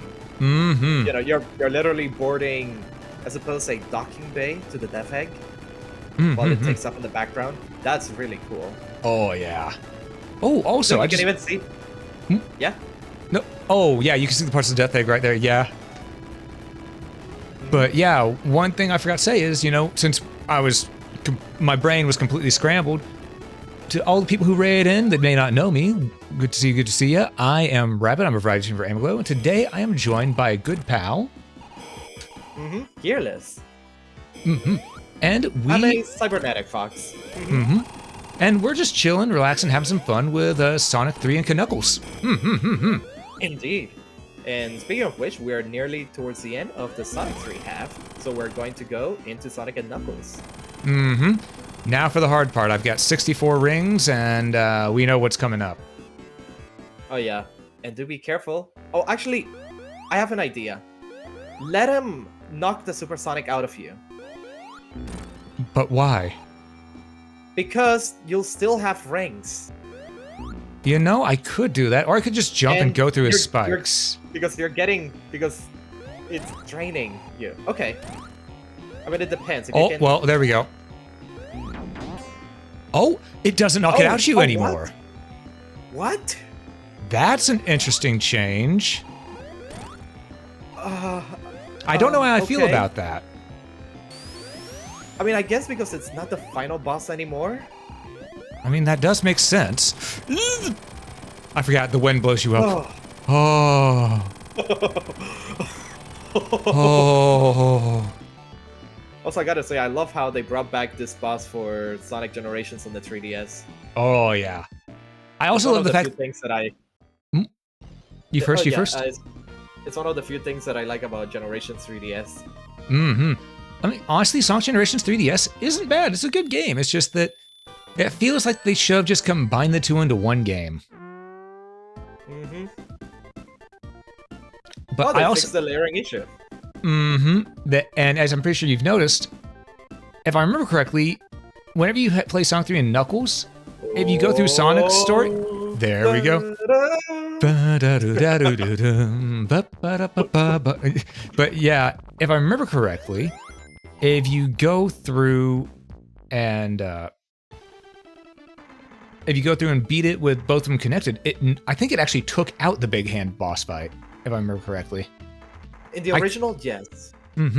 So it's nice to see that added back in. Plus that animation of Eggman going towards the, you know. The Death Egg. Yeah, that was unused in the original. So this always, I don't know the lore reason here, particularly because we never see the Super Emeralds ever again. But my guess is that there probably is no lore. It's just a thing of they had to come up with some sort of mechanical reason for us to lose the Chaos Emeralds. So wait, is this you reclaiming the Chaos Emeralds, or are you getting the Super Emeralds now? We're definitely getting the Super Emeralds now. No, because I feel we've been on this stage before. Oh, well, it's because a lot of the stages look the same. I'm gonna be real. Okay. You know, I kind of wish Sega would do something with the Super Emeralds. Like, Yeah. okay, they cannot bring back Hypersonic, sure, but, you know, the Super Emeralds just kind of exist. I mean, technically, okay, I'm gonna say something. In a sense, they're hinting at bringing Hypersonic back in a way, especially with what they did in the DLC for Frontiers. It's not exactly the same. They gave him a new form, but they're very strongly hinting at Supersonic returning. Not Hypersonic returning with that, because now we know that the emeralds are from space, and now that we've gotten an extra form, there's nothing to say we can't get another extra form. Oh, look, you did get a Super Emerald. Okay. Great. Well, I guess the reason things get messy, see, I check out a lot of the Japanese Sonic lore, okay? I look at the Japanese manual, Yeah. because, let's be honest, Sega of America, I love their practices from the 90s, especially their marketing. Yeah. But the lore was a mess. Yes. I still Localization love and the lore. fact that the entire reason that Sonic and Eggman got into a fight in the first place because Eggman wanted to make a theme park. Apparently, I'm not sure if that was the actual reason, but the Japanese lore basically stated that apparently Sonic and Eggman had known each other since forever, and they just kept at it, So basically, Sonic 1 is not the first time that Sonic and Eggman ran into each other.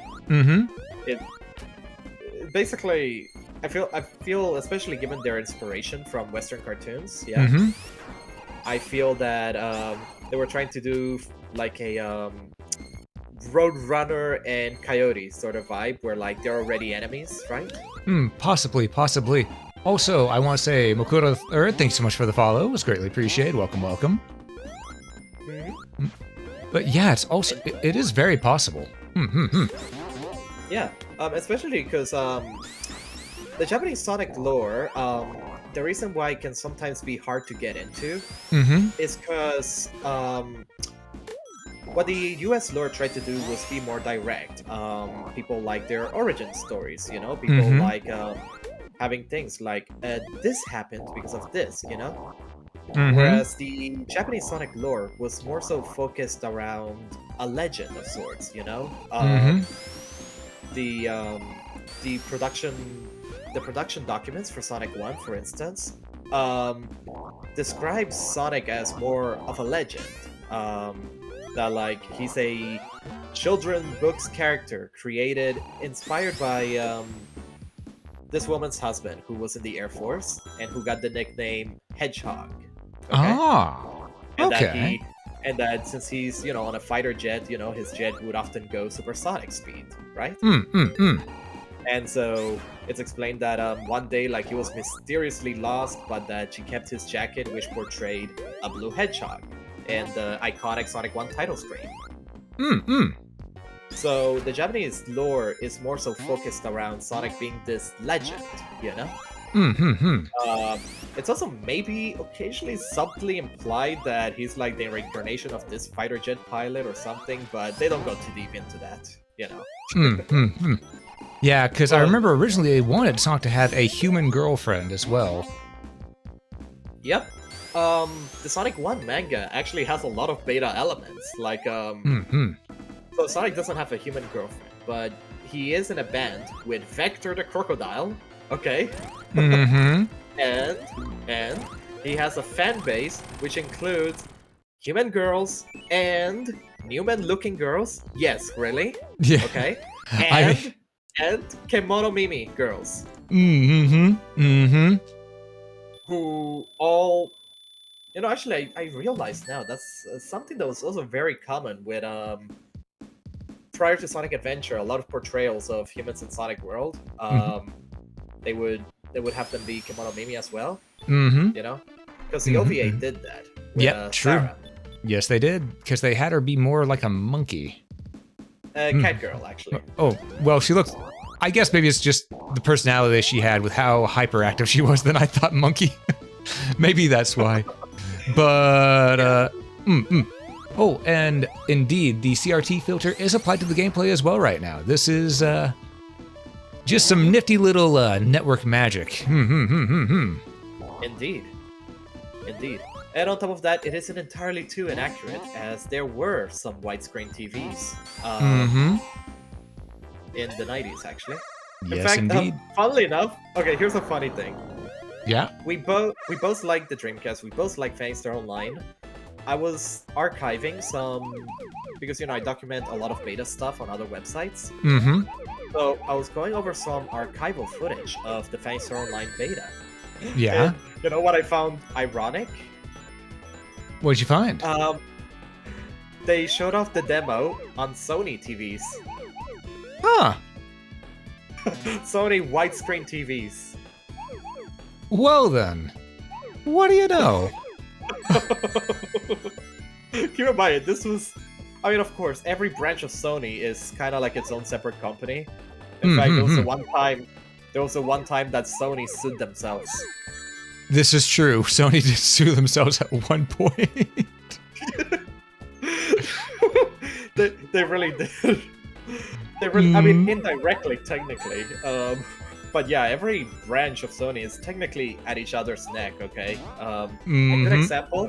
Sony Pictures doesn't like the fact that their hardware branch producing the DVD players.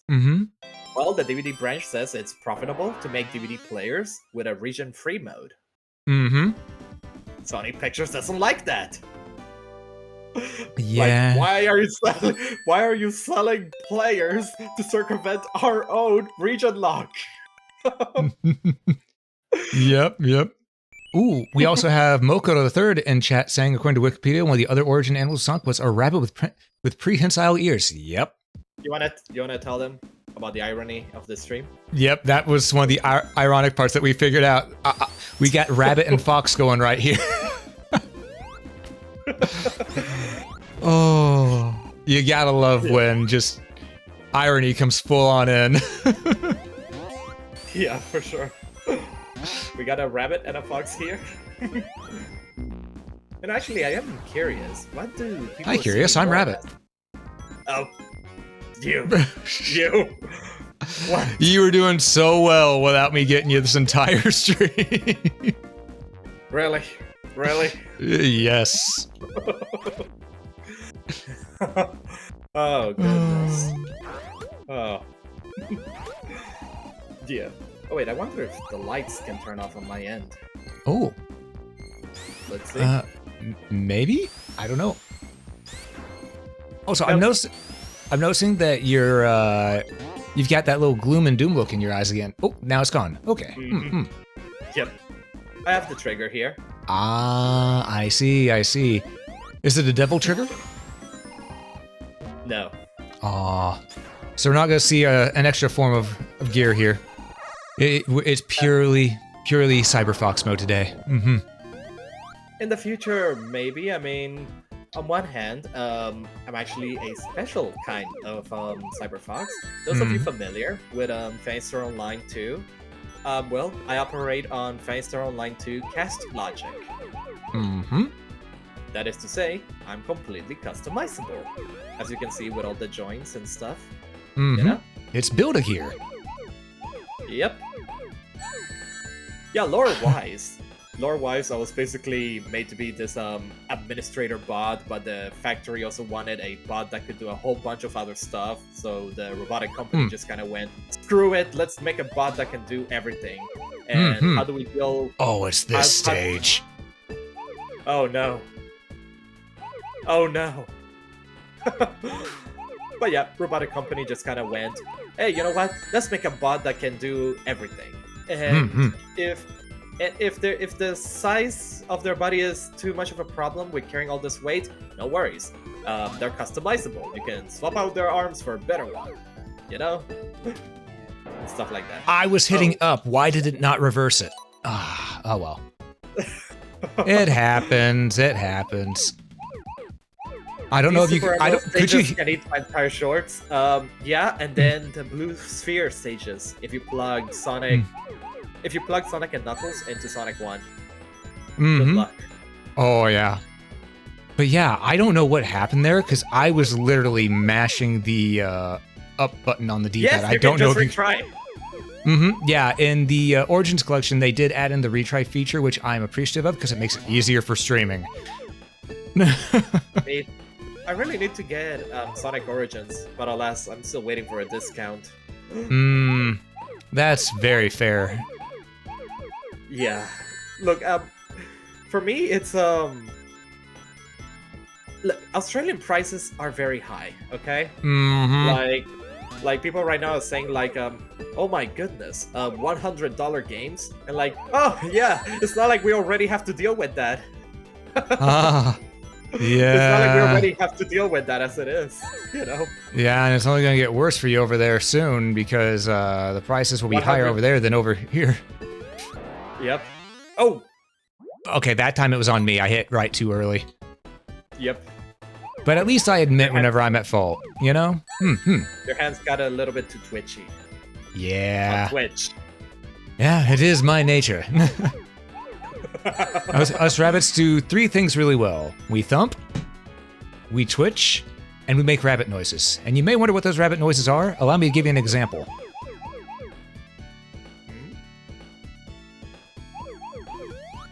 So, did you enjoy the example? Yeah, it's definitely a good example. It's certainly an interesting noise considering the sound we foxes make. I mean, we just scream at each other. Whereas us rabbits, we make rabbit noises. We go silent. Yeah. Oh, it's currently not sure with that notification. Ba-dum. Okay, let's see here. So remember, don't get too twitchy. I can only promise to try. Okay, 3 to go. 3 to go. Careful. Where is it? Okay. Don't bounce. Which one? I see it. Okay. I missed it. I barely saw it. It's right over here. Oh, thank goodness. Okay. I hit right. No! I hit right. That's the problem sometimes. Just whenever you're moving in this, if you're going for the all clear like I'm doing by getting all these rings, it makes it to where sometimes it's going so fast it will not register your input because it's running at a higher frame rate than what you think it is. Seriously. But that said, it just means I gotta remember to hit it a little faster. Because that's actually how they did the speed up in this. They didn't go ahead and just modify the speed. No, they just increased the frame rate to what they were able to. You know? Oh. It was the simplest solution on how to get it to work that way. And since most of the images are static, you know? Also, my tracking is about to get a little bit twitchy because phone now has enough battery, so I'll be able to get away from this webcam and go back to the more accurate tracking. Roger. Seriously, my eyes have been half closed the whole time. Understandable. Have day. Got this one. This one. I didn't get the perfect, but you know, we got the emerald. That's all that matters. Yep. Missed those last 2 rings. The lights did turn off on my end. Okay. Okay, so I think only the person hosting the stream can change the lights. Okay. And now we know. Indeed, we'll learn more every time. Also, was that the 3rd or 4th Super Emerald we got? That was the 3rd, right? I think it was the 3rd, yeah. Oh. Okay, let's see here. Camera off. Okay, and I'm back to the more accurate tracking. I've missed you. Let me just move my Discord to my other screen so I can actually... So I don't have to turn my head too much to look at it. Alright, I'm just gonna wait for this rooster to, just get done with this. Yeah, it tried to blow me away, but I said no. No, buy me dinner and a movie first. Oh no, I did it again. No, that time it's on me. Oh goodness. Okay. Excuse me, that sent you back? What? I want to just go to the left. No. That's some Rabbit no like that. Rabbit no like that at all. And I don't think that comes back even if I go to the last checkpoint, but it might, so let's give it a shot. Cause that was bizarre. It's a thing. Yeah, it is a thing. that's the exit. No, no, no. Are there any spikes we can just jump on here? You know, that's something I normally don't say. I guess we have no choice but to keep going and find another one. Yeah, that is possible. Or, does this hurt me? No. It can, but I was right underneath it. Right. Yeah, I was right underneath it, so it didn't quite hurt me, sadly. Oh, but this guy will. Send me. Oh, yeah. Not gonna lie, I also hate the hitboxes on those enemies. Yeah, the best way to deal with them is honestly the insta shield that you get in this game. Okay, let's don't pick it up. Don't pick it up. Thank you. Okay, I wanted to die there. You know, here's a fact.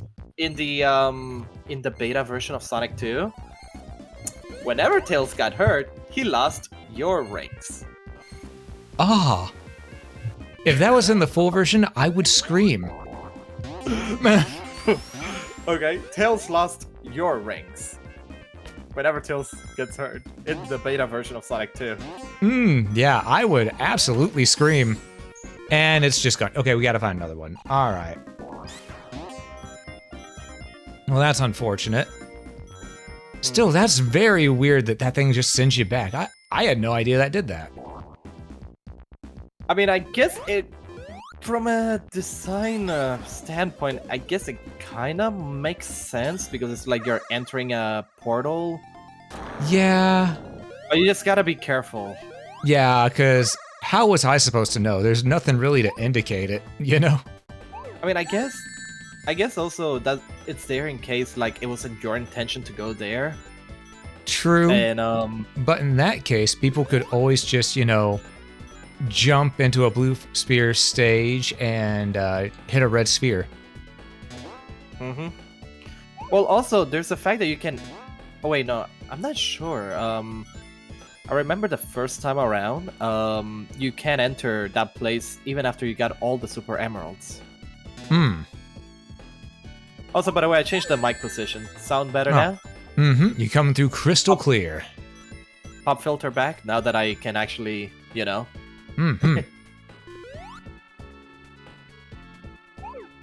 So yeah. Hey, Captain Crazy, welcome in, welcome in. Welcome. Welcome, I would say to the gun show, but that ain't until Sonic Adventure 2. Oh boy. Are you planning on doing Sonic Adventure 2? One day. I've actually had a Sonic Adventure 2 thing planned with Westtown HD, Blake, who rated in earlier, for the longest time, and I still plan on keeping that promise where I'm going to do through the hero story, he's going to go through Shadow's story, and then we're both going to try to combine our efforts for the final story. I see. Well, I'm Gearlis, the cybernetic fox. Hello there. Hello there. Oh, wait. I just realized, you're a robot. I say hello there all the time. We have to do this. Hello there. Oh, Captain Kenobi. Oh, that was perfect. I love that. I expected someone with your reputation to have a little more. I forgot the rest of the dialogue. I forget it too. I only know those first two parts. Just General Kenobi. Hello there. I watched the not the CGI one, but the 2D one by Genndy Tartakovsky. Oh yeah, the Clone Wars. Yeah, and I really like how they did General Grievous there. Like a lot of people love style, his fighting style was just something else there. It was so well animated, and it's like crazy the way he fights there. Yeah, I also loved his. I loved his voice there as well. It was something like Okay, let me get into voice impression. Okay, let's see here. Your training has served me well. It has awarded me many trophies. Something like that. Yeah. Mhm.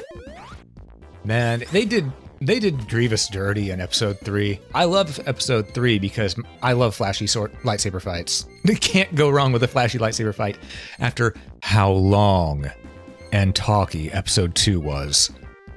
Yeah. But yeah, they did Grievous dirty there. I mean, they do sort of try to acknowledge it by showing that he got injured in the Clone Wars cartoon.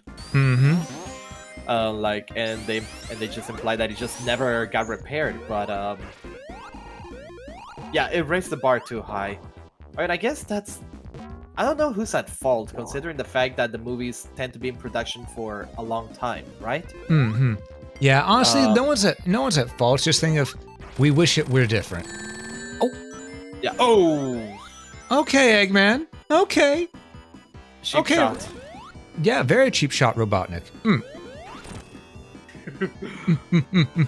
Also, do you remember how the original Robotnik was killed off in the Archie comics? Yes. So whenever you describe the story, you always said that he got thrown into a bunch of grinders. That actually Yeah, never bunch happened. of gears. Yeah, no, that never happened. Uh, Okay. I I don't remember- know. Maybe you might have mixed up something, but No, what it- actually happened? Hmm? What actually happened was that there was the Endgame saga, okay? Mhm. And Robotnik had this had created this sort of space beam that would like erase things from existence, okay, or something like that. And he wanted to use it on Knothole Village, okay? However, Sniffly, who is a bit of a traitor, right? He actually sabotaged it and changed the coordinates to be Robotnik's exact location. Ah.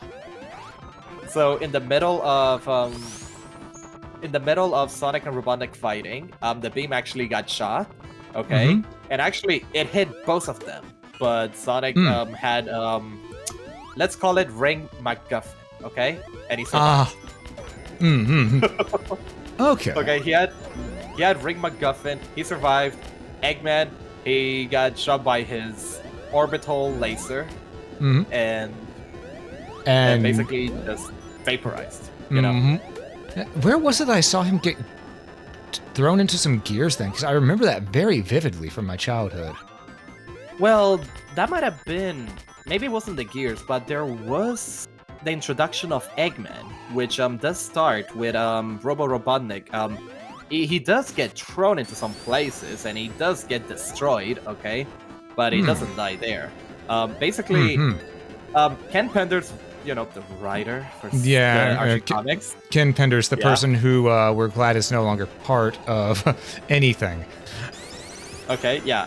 So basically, he felt that, Robotnik's too boring, Sega's not doing anything right now. Because, this saga happened during the drought where there was no new Sonic games at all between Sonic 3 and Knuckles. Yeah. Okay, and so they felt that, it's safe because Sega's unlikely to do anything involving Robotnik, right?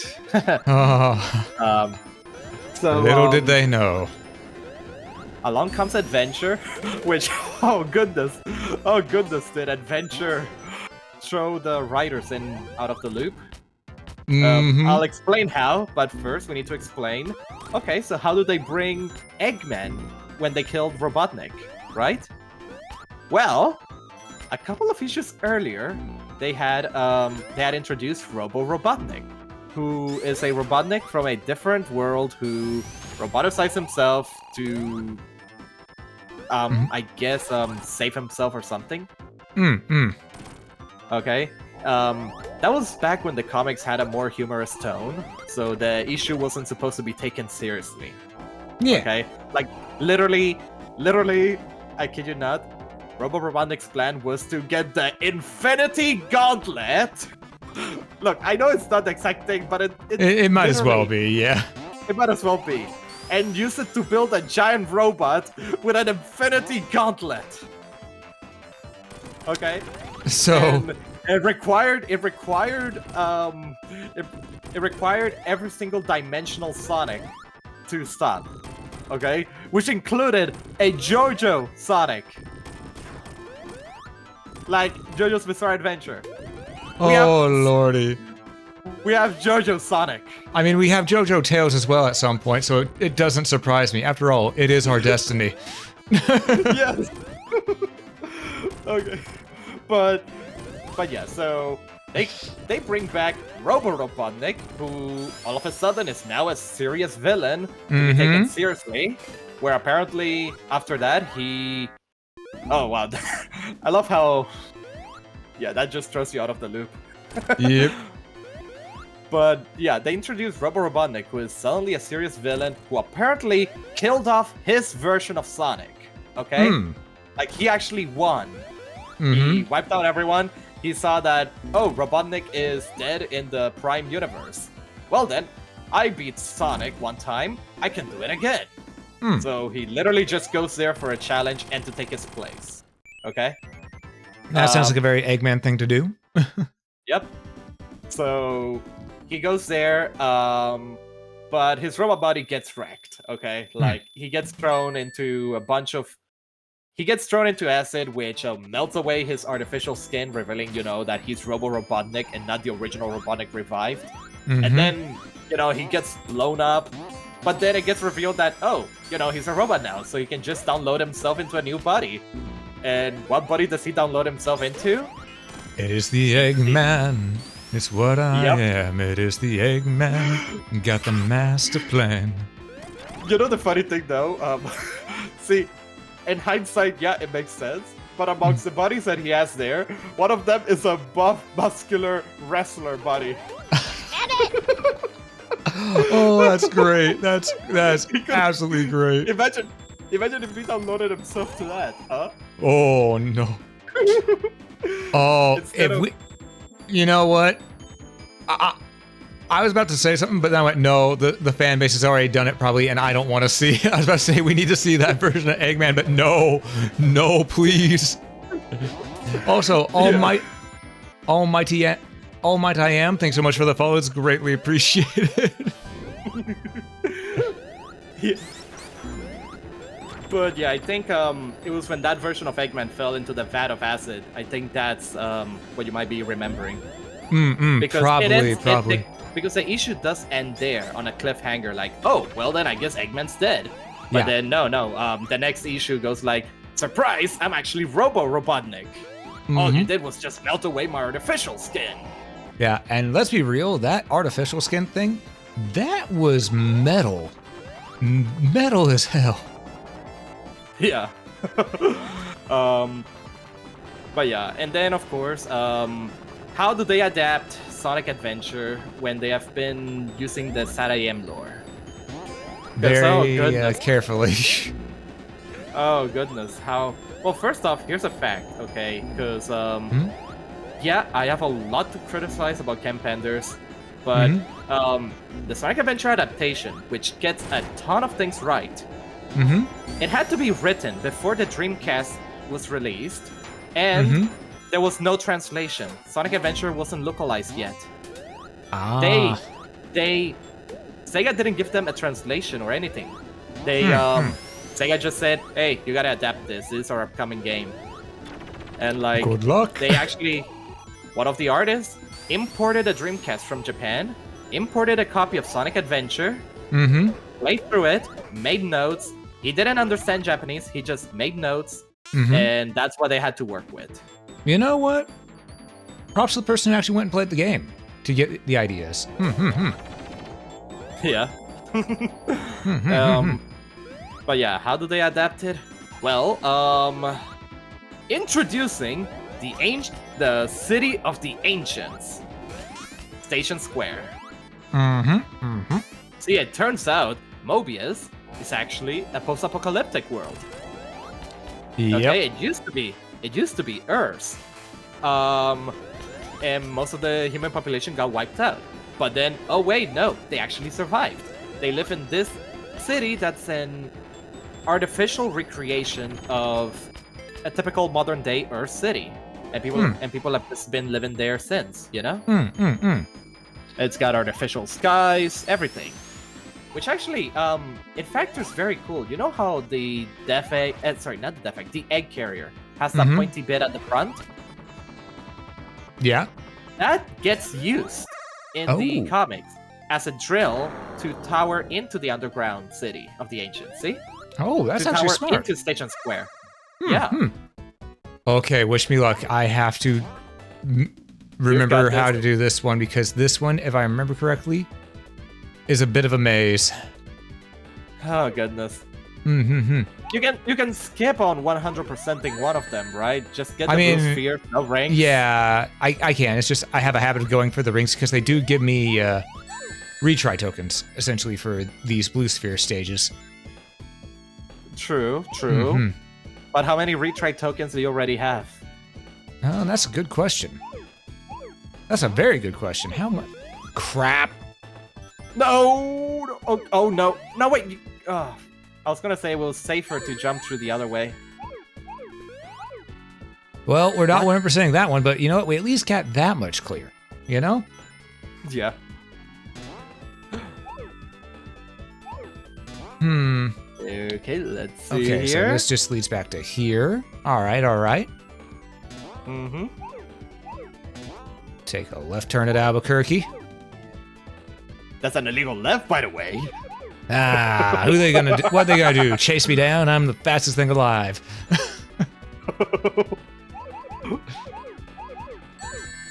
Oh man. Okay. So I saw it. Careful.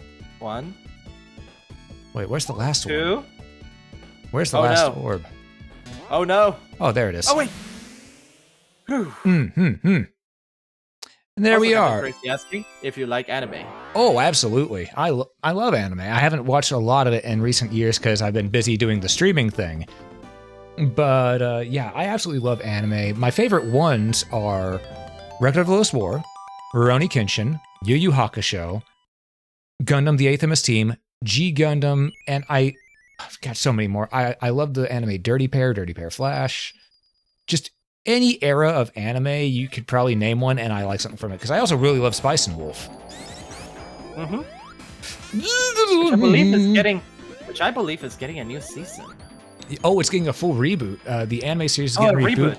Mm-hmm. It's getting a reboot that will actually hopefully finish this time. Is there a reason? Oh, hey, look, it's a remake of that boss from Sonic 2. But yeah, is there a reason for the reboot? Like, was there something wrong with the original adaptation? Oh no, the original adaptation just never ended, and I think the animation studio has moved on to other things. Is all it is.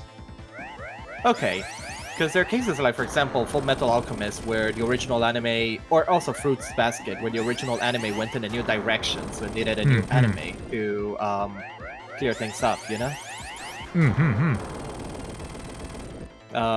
So like cases like that, I'd understand when an anime does a reboot, you know? Yeah. But yeah, it's you know what should really get a reboot, honestly, though? What? What should? Dragon Ball Z. You know, I would say that, but I fell out of Dragon Ball a hot minute ago because it just got to be too much of a mess. Okay, but hear me out. Okay. Original manga, less of a mess. Mm-hmm. And people can say, oh, if you want to experience the manga stuff, either read the manga or watch Dragon Ball Z Kai. And to that I say, Dragon Ball Z Kai is still just the original Dragon Ball Z anime, just recut to have the manga's pacing. But that's about it. Yep. But yeah, I can understand it. People fell out of it, but also a lot of the criticism is more so geared towards the anime than the manga, because whenever people complain about the quote-unquote Dragon Ball lore, how at the time it's because of some dumb stuff the anime did, you know? Yeah, because really the main thing that was wrong with the original anime wasn't anything that was wrong with it. It's just the way it was at the time, you know? It's a thing of the show itself was episodic, and they had to keep it set for TV seasons, so there were a lot of filler episodes. And the filler, whenever a lot of people like complain about the lore or the pacing, well, that's filler for you. Okay.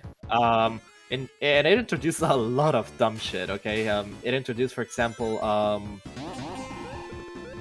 okay, so a good example. What's it called? There's the Android Saga. Okay. Mm-hmm.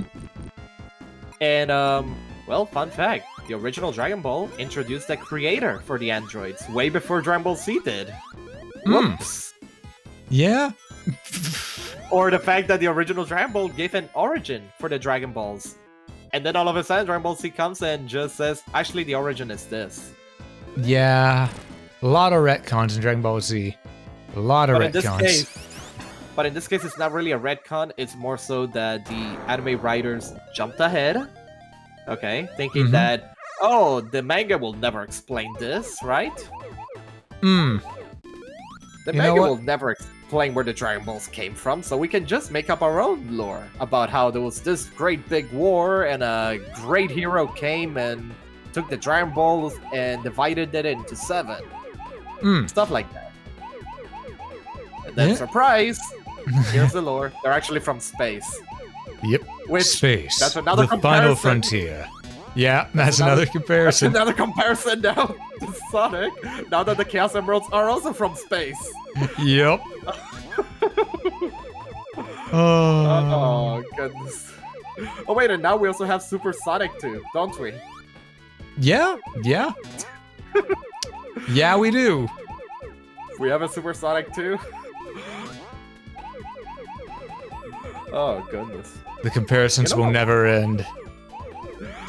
I mean, to be fair, Japanese writers like to wait. Oh, okay. You just okay.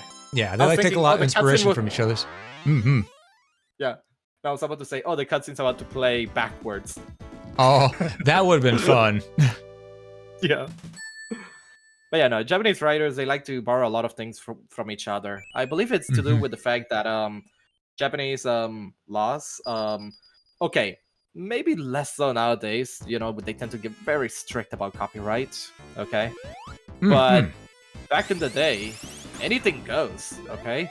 I mean, there were animes that actually had like the actual, like the Terminator as is. Yeah. Not like, oh, inspired by the Terminator. No, it was just the Terminator.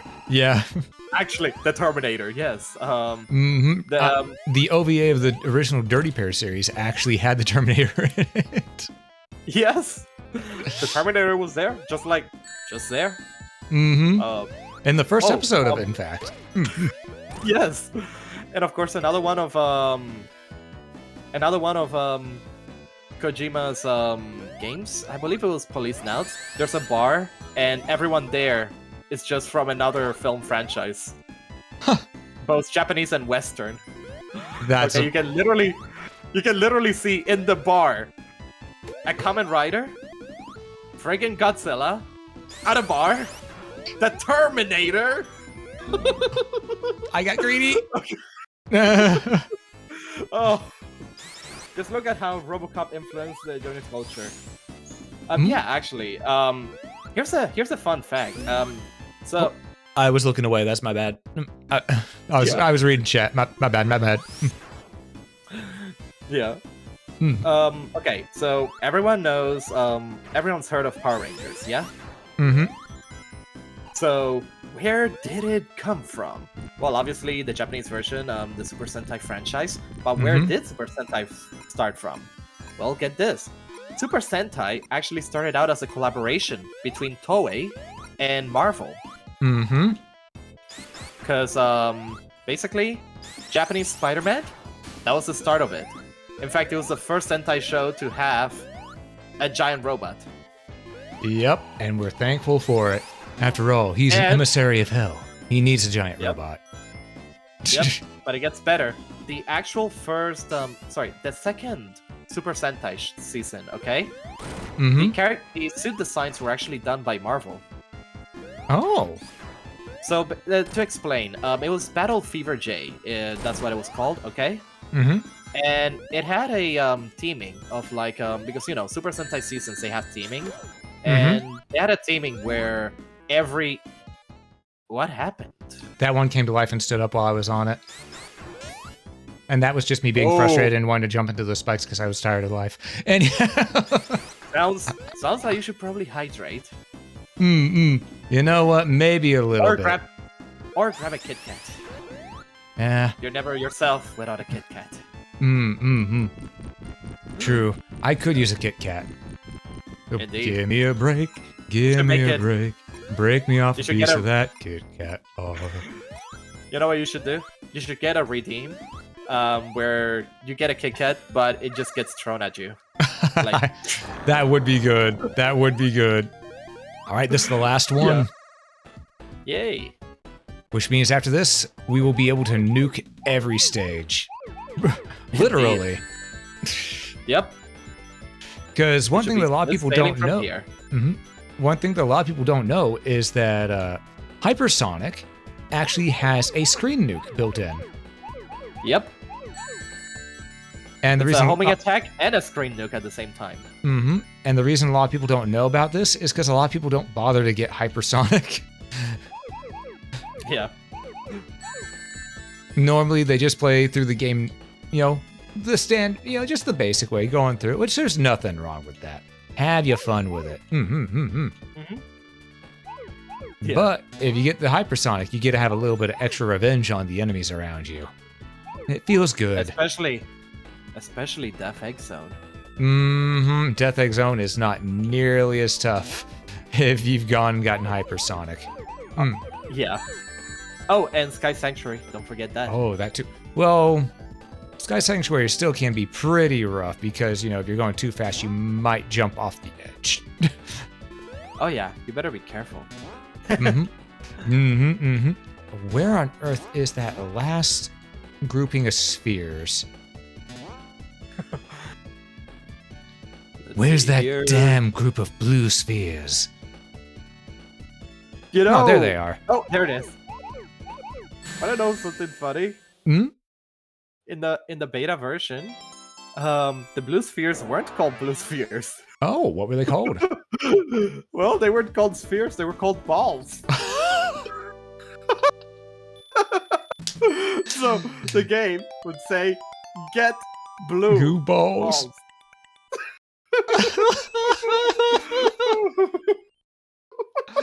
Oh my lord. Oh.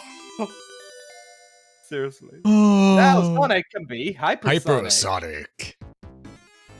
Man, Now Sonic can be hypersonic. that's right. We've given him a Red Bull. Yep. But yeah, Battle Fever J. That was the second Super Sentai show ever created. Yeah? It was originally supposed to be Japanese Captain America, okay? Until they realized, well, they have to make a show that appeals to a Japanese audience, you know? So True. what they did was they made a team consisting of each member being based on a different country. Okay, so we have the leader, Captain Japan. We have Miss America, you know? That makes sense, yeah. Battle Cossack, who is meant to represent Russia, but this was the 80s, okay? So Would it be Cossack or literally- Cossack at that point? Cossack. I'm not sure. I'm very bad at pronouncing. I'll need to ask But, Lika. Lika would know. Yeah. But basically, this was the 80s, so Battle Cossacks. Cossack. His symbol, okay? Hammer and sickle in the center. Ah. I mean, hey, at least they didn't call him Battle Soviet or something, right? Yeah, that would have aged even more poorly. Yeah. That really would have. Oh, there we go. Hypersonic. Oh, but be careful. You'll Yep. get crushed if you go too quick. Yep, and be careful, folks. This is your seizure warning. Thank goodness for... Oh, wait, no. I was about to say about the frame rate, but no. No, even with the frame rate, this is your warning. If you are epileptic, I'm sorry, but this is something. You'll be seeing a lot of screen flashes, everyone. Yeah. Yeah, it's just... I have to give you all your heads up here. Actually, could And a here goes mod... it. Could a mod please make a pinned tweet? Not pinned tweet, but pinned message of, yeah, epilepsy warning. Yeah. Oh, here comes the easiest boss. Which, by the way, I have a theory. Yeah? Remember the egg golem? Mm-hmm. What if it was another one of these statues, but taken over by Eggman? That makes sense. Let's see here. Yeah, already the easiest boss. Now it's even easier. Yeah. Oh, there we go. Oh, you got one last shot. Yep. There he goes. Right? The timing was right. Mm-hmm. 3 seconds left on the timer. Mm-hmm. Mm-hmm, mm-hmm, mm-hmm. All right. But yeah. But yeah, actually, what I was saying before about Battle Fever J, Yeah? it apparently takes place officially in one of the Marvel universes. Oh. So Super Sentai, and because Super Sentai has some crossovers with each other, Mm-hmm. this technically means the entire Super Sentai franchise takes place in a different Marvel universe. Huh. That's untapped potential. Indeed. Unfortunately, Super Sentai is not that well exported, so... So, But yeah. we released the Ghost. Yep. And for those who don't know, the Ghosts, they seem harmless at first, right? They seem nice and chill. It feels like you're just dealing with Casper, the friendly ghost. No. Yeah. No. Whenever the clock runs out, trust me, to quote a certain video on the internet, these ghosts, they essentially look like Batman's pissed and he's joined the clan. Okay? Oh, goodness.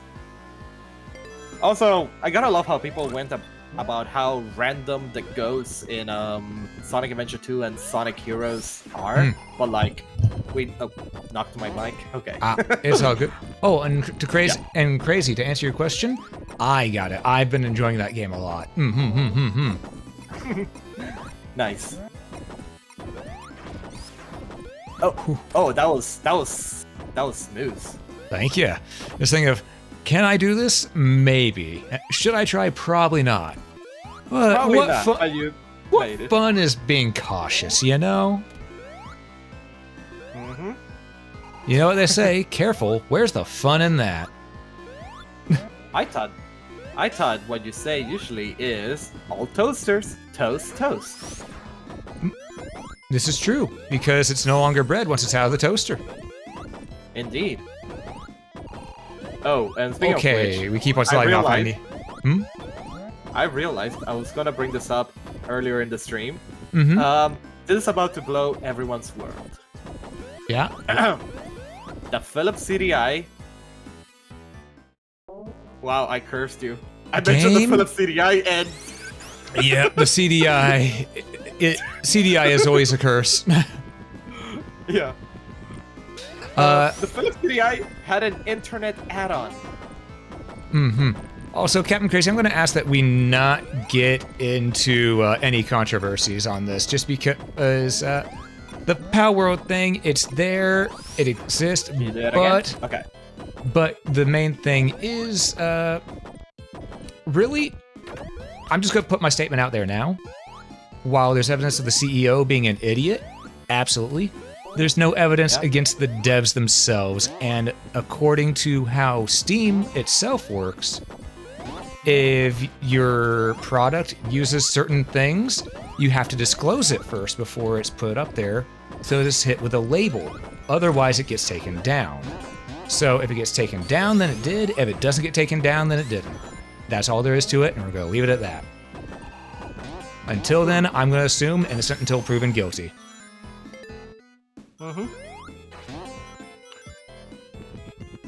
Honestly, at this point, I'm not even keeping track of what happened. You Mind don't wanna. I have.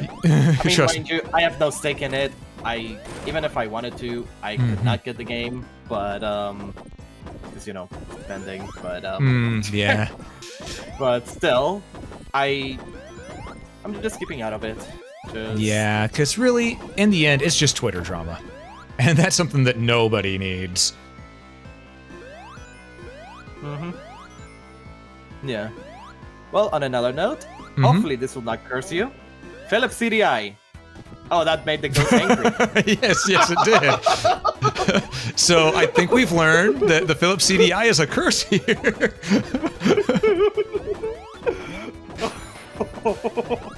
Oh, that actually might be worse. Yeah. I'm gonna clip that.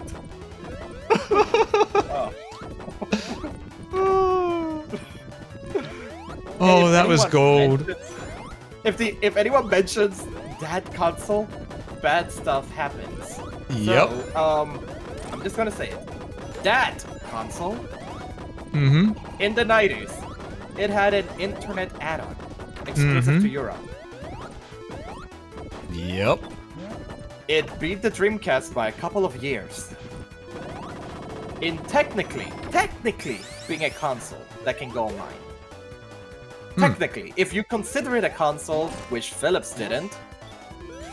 Yeah, it's honestly, as bad as the CDI was as a video game console, as a piece of hardware, it was definitely interesting and unique. There was except a lot the specs. Yeah, except the specs. There was a lot of neat things about it that that's really all I can say. There were a lot of neat things about it. Look, let me put the mentality, because a lot of people may be confused about, like, why did it even have to be a thing, right? So, look, the CDI it released in the 90s, but it was the brainchild of the 80s, okay? So this was back when most computers you had were, the Macintosh, the Commodore 64, that sort of thing, Yep. This is also when CDs were starting to be this sort of like futuristic thing, Look at how much data we can store, Yep. But actually having a PC with a CD add-on, that costed money. Yeah, So no the joke, idea folks. For that era, having a CD drive, just a typical CD-ROM drive, that's maybe $2 these days. I would say it cost around. It was over 50 at that point in time, probably. I'm not a full historian, but I know it was really high up there, around that amount. And we're also talking about 1980s money. But yeah. So you went into that. Yeah, I did. It was a thing of, Shield, who needs those? I've got hypersonic. Fair. But yeah, the idea behind the CDI wasn't to make a video game console. They wanted to make a casual-orientated PC that's not a PC, Give you that sort of PC experience. Wow. Excuse me? What just happened? And now you don't have hypersonic. Now I have to do this the old-fashioned way. You know what? Fine by me. Bring it on, Eggman. Well, you did need a challenge after a while. True. You got greedy. Yeah, I did. I went for 2 hits instead of 1. Really, I should be using the Insta Shield a lot more. It will break this game in half if I use it right. Yep. But yeah, the idea... Thanks, Tails. Oh, Alright. oh, that was close. Also, I just realized the mechanics they remind me of the Death Egg Robot. Yep, they are based on Death Egg Robot from Sonic 2. Indeed. Let me just hydrate.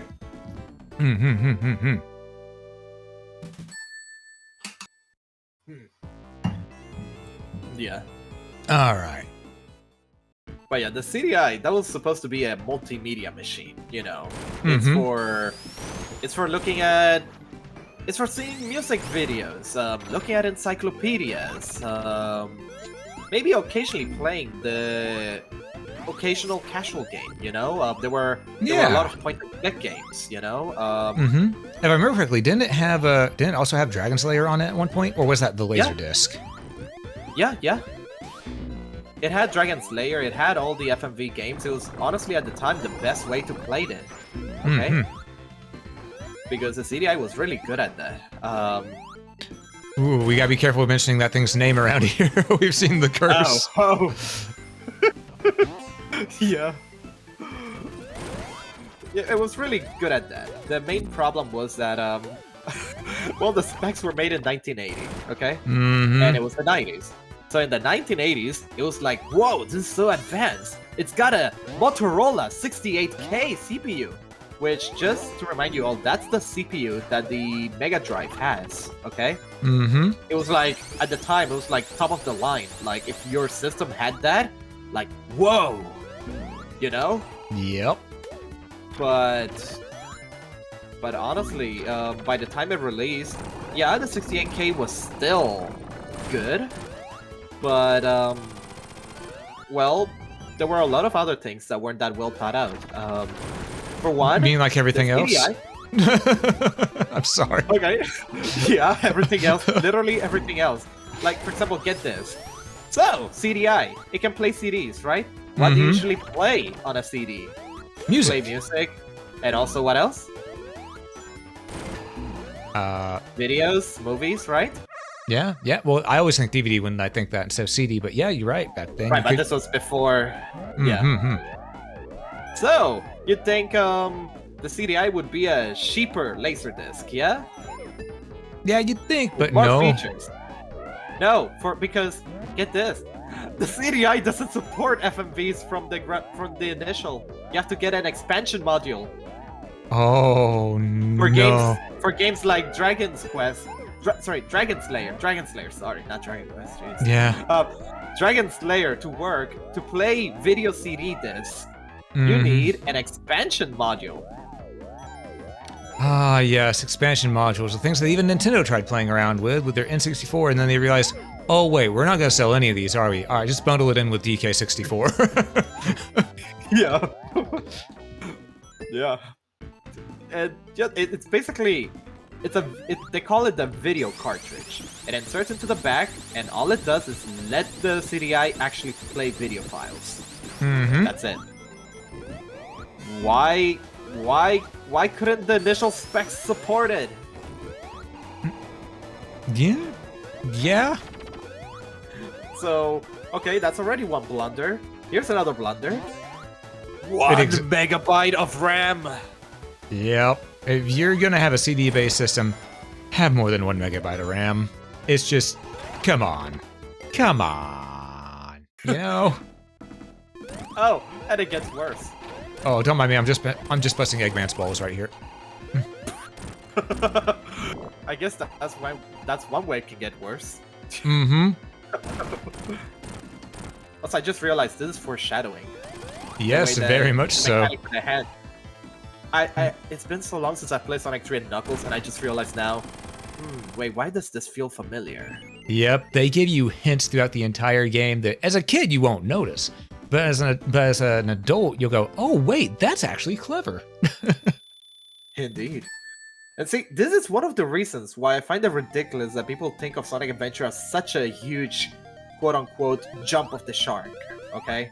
Because Sonic 3 and Knuckles had a lot of story, okay? Yep, it really did.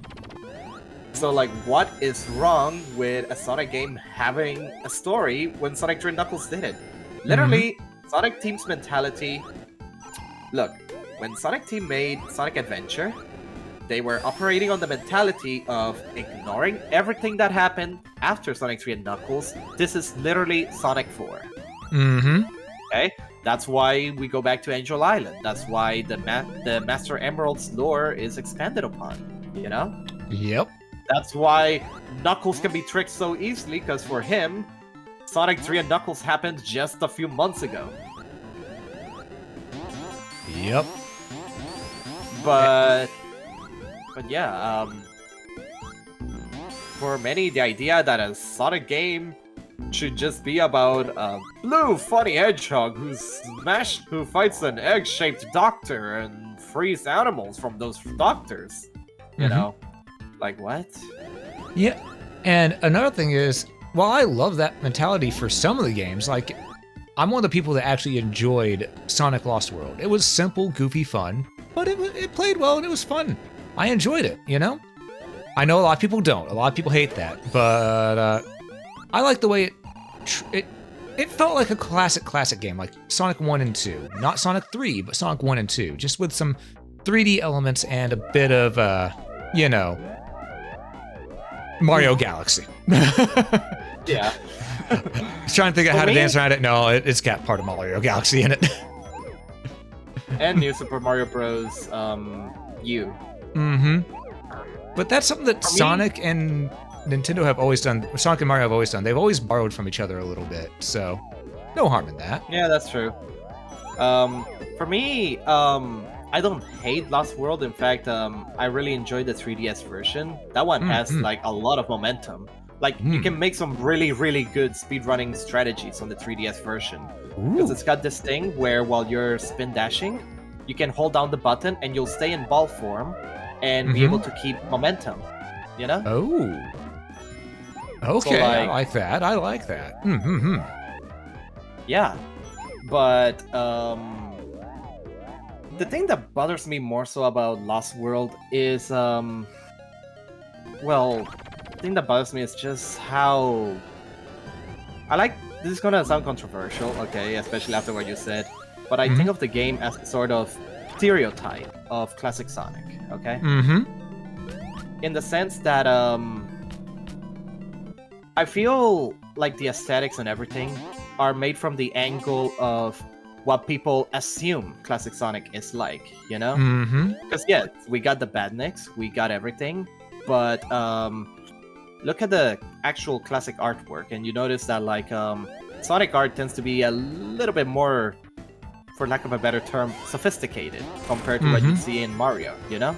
Yeah. It's, you know, it's still stylized, but it almost tends to, again, for lack of a better term, go towards a more sort of realistic approach, you know? Yeah, well, as realistic as we can get with the blue hedgehog. Yeah. Yeah. But you know what I mean. Mario worlds tend to be more abstract. Sonic worlds, yes, they can be abstract. I mean, we're looking at a cave with literal floating platforms.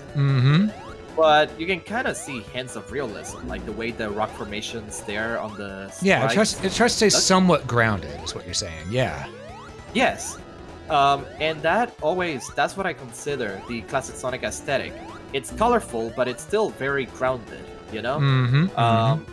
I feel like in terms of good representation of classic Sonic in 3D, if you really want that classic Sonic aesthetic, I consider Sonic Adventure and Sonic Heroes the best examples, you know? Especially Sonic Heroes, since if the issue is that the environments in Adventure are too realistic, then there go your Puss rings. bucket. Oh, looks like I got to do this the old-fashioned way. Yep. And no flame shield to help you. Yep. We're gonna do this full-on skill. Yep. But yeah, if the issue is that the environments in Sonic Adventure are too realistic, then Sonic Heroes is right there. I feel Sonic Heroes is whoa. Oh right, you can get a flame shield. Yep, this is... That's why they put this here, because they knew, okay, this is gonna be a tough one. Let's give them a little bit of leeway. What can we do to help? Yeah. Well, you got a bubble shield. More rings. Yeah, those more rings are the biggest boon right now, seeing as how we have Hyper. Oh, that's right, yes. But yeah, oh. It's fine. We got 68 rings. We're good. Oh, rest well, Captain Yeah. Crazy. Sleep well. But yeah, as you were saying, If the issue is that the environments in Sonic Adventure are too realistic, then Sonic Heroes has the best example of how you can pull off that classic. Flame shield. Yes. But yeah, if the issue is that, then Heroes has the best demonstration of capturing that colorful classic Sonic vibe, but in the way that would make sense for Sonic's world, you know? Yeah. I feel that the problem with Lost World for me is that the game is perhaps a little bit too stylized. Like, it's okay if it's an art style change, but Sonic and Tails look exactly like they look in Colors and Unleashed, you know? So like, if the whole thing was like, oh, the game's cel shaded, or oh, the whole point is that everyone has a sort of chibi, colorful look, and the art style is simple. Okay, but they kind of do this weird mishmash, you know? We see Sonic's world and we see Minecraft trees. Okay, we see the Lost Hex, and you know, the theming. The theming's okay. I mean, it's nothing new, but it's okay. I actually really found the tropical fruit place quite hilarious and fun to look at. Yeah. You know, and I also liked how the ice level was also a factory. You know. But I feel like a lot of the level themings and aesthetic are made from the angle of what people assume classic Sonic is about. And, you know, it's less of an issue now because Sega is, you know, going back to their roots.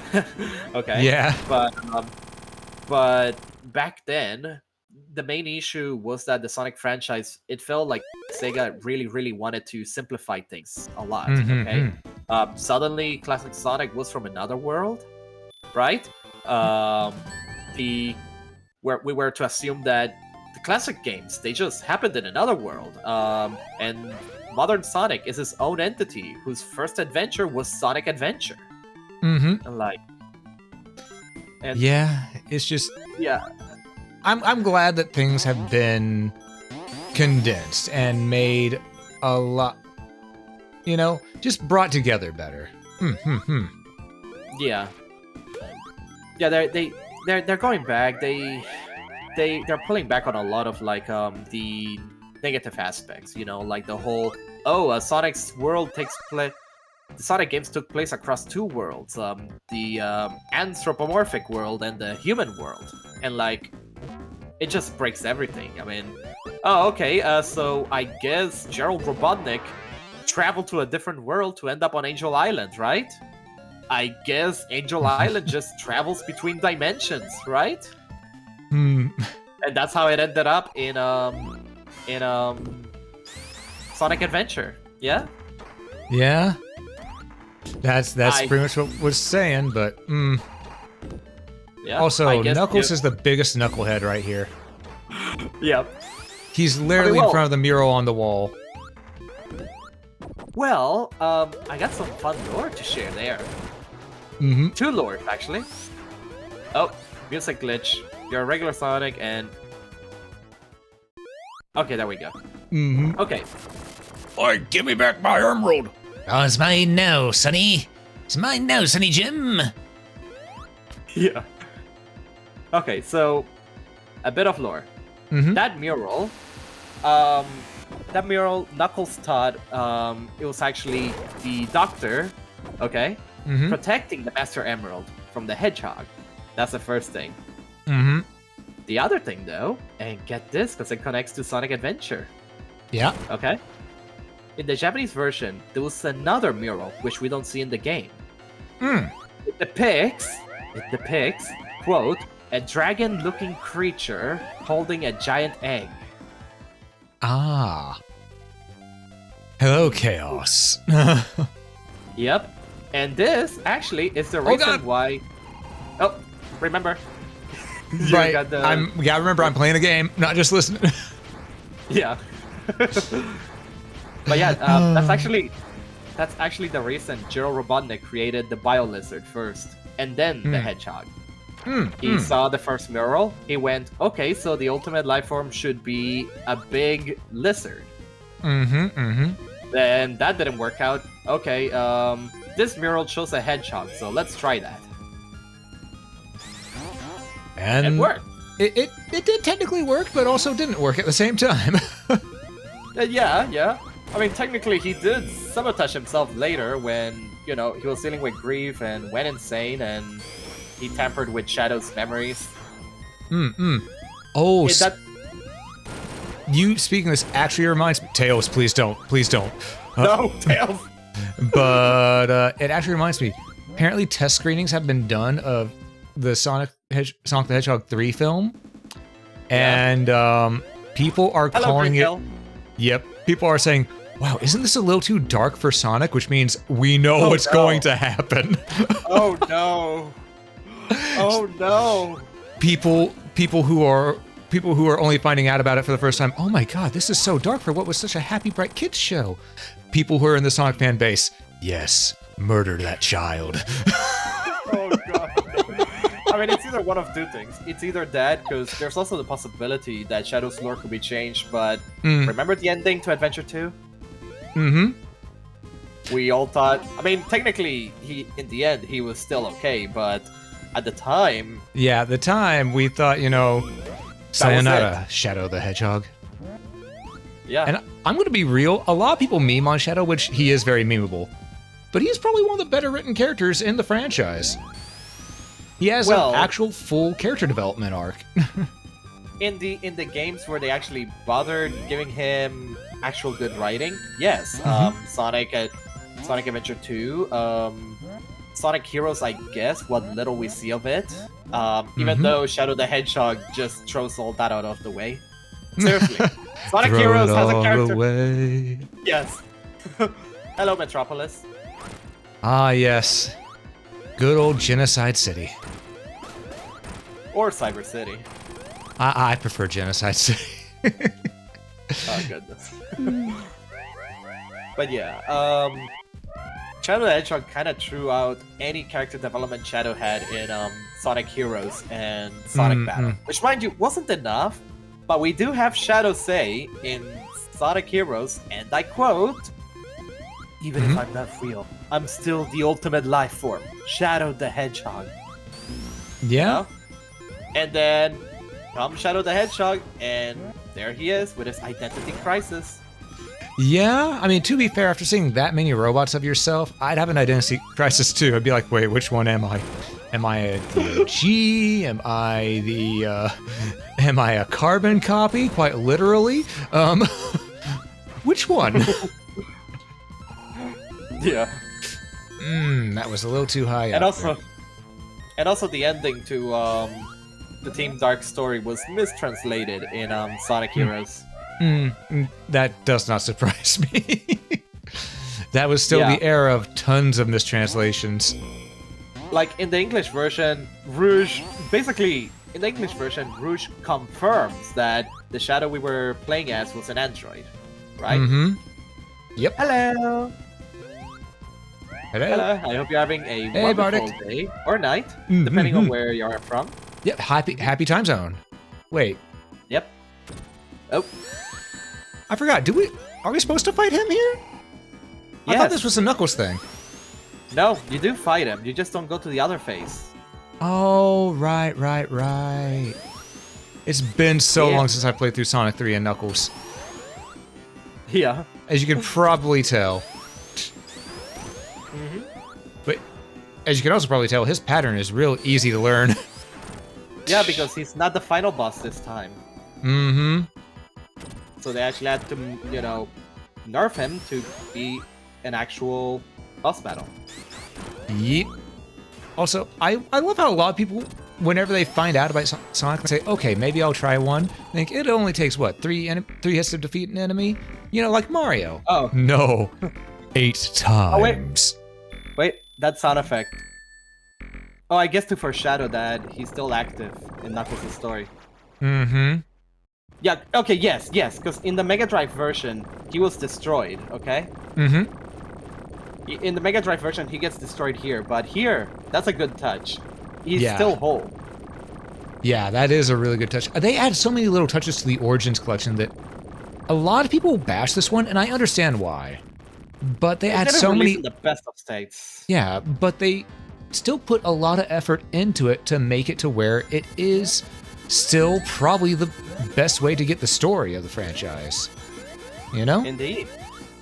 and they took away all their retcons and actually showed us the actual true story. It's Sonic CD after Sonic 1, as it should be. Yay, as it should have been. Indeed. And now, I forgot about that. All right. That's a cheap shot, not gonna lie. Yeah, but it's the final stage. They're allowed to have some cheap shots. You know? That's about as much of a cheap shot as the spring in Marble Zone in Sonic 1 that throws you back onto the lava. Yeah. For going fast. I remember that one. That one was oof. That frustrated me as a kid. Just for the record, okay, this is gonna be fascinating. I have to go through a bunch of facts that will blow your mind a bit. But first, okay, so to finish the thing from earlier about Sonic Heroes, yes, in the English version, it's translated to show that Shadow definitely is a robot. Tails. Tails, please. Shadow definitely is a robot, and and then Omega just simply Omega's dialogue doesn't really say much else. It just says like, oh well, Eggman probably cloned him, because it only says like, for a copy to be made, the original has to exist somewhere. Yeah, no, duh, but that doesn't say that the original is alive, you know? True. But in the Japanese version, Rouge is instead saying, so, do you think Shadow is actually a robot? And Omega says like that, like, no, he very well could be, because if there's all these Shadow androids, the original has to exist somewhere, at the very least. And one of these has to be the real one. True. So, yeah, mistranslation right there. And of course, look at all those Eggman's robots! Yeah! Oh. I was ducking game? Please? You know what? Screw your rules, I've got speed. Goodness. Okay, so here's that fascinating fact, okay? Oh, the question isn't whether Shadow is a robot, but how sharp his edgelord is. I heard it can cut diamonds. Oh yeah, I once held a copy of Shadow the Hedgehog, and I got cuts from the edges. You know what? Same. The game, I literally, I got cut from the edges, and the first thing I said was, "Ow, the edge." Oh. Well, I'm still looking for. I still want that game to get remade. I really do. Because think about it. That game is so goofy that it's just perfect for being remade, and a lot of the ideas weren't bad. They were just executed poorly, you know? Let me put it this way: in case the game ever gets remade, or you replay the game on stream, you should become Edgy Rabbit. Ah. So what you're saying is I should do the entire stream where my voice is like this. I'm talking in a Shadow the Hedgehog tone the entire time. Maybe even and replace the blue parts of your hair with red. I have blue? I thought I was green. Maybe you should do like this. Ah, that could work. Sometimes you gotta go full edgelord. You know, feel that power growing in your right arm. Read that dialogue there before you continue. All right. From Bardic. I may be a rabbit, but my origin is super tragic. Much more than yours.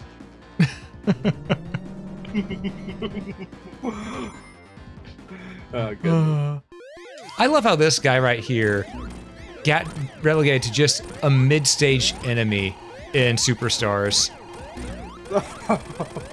Yeah. I mean, this is literally the DefX AI. I think it should be a bit more important. Yeah. Then again, in Sonic Forces, we have Eggman build a new Def Egg, and it's not treated as a big deal. Yeah. Then again, probably because he tried it before. No, he didn't. Sonic 4 no longer happened. Therefore, it's officially the second time he's ever tried to build the dev egg. Yeah, that's what I mean. Like, he tried before. He tried it right here with Sonic 3 and Knuckles and stuff like that. So in Forces, when he's trying it again, think of, here we go again. You know? I don't know. In the Archie comics, when Eggman actually built a dev egg too, it was treated as a big deal. Like, oh crap, he actually did it. Fair. Oh god, no. And also... Back up. I want those. Will you be able to?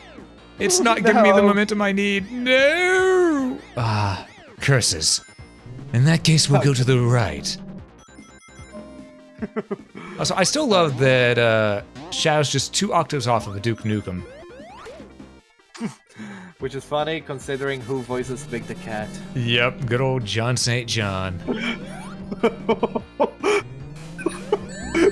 I just remembered something, actually. What'd you remember? In the Archie comics, the way they wrote Big the Cat. Oh. Okay, look, they... in the Sonic Adventure adaptation, okay, when Gamma takes away, Froggy, Big is like, those who take away my friend shall have what's coming to them. Meow meow. Oh. He's putting on his glove and everything, and then that issue ends with like a silhouette shadowing of him from behind. That is glorious. That is absolutely glorious. Also, Iceberg, thank you so much for the raid. I appreciate it. Welcome in, everyone. For those who don't know me, I am Rabbit. I'm a variety streamer for Amberglow, and I'm joined here today by my buddy...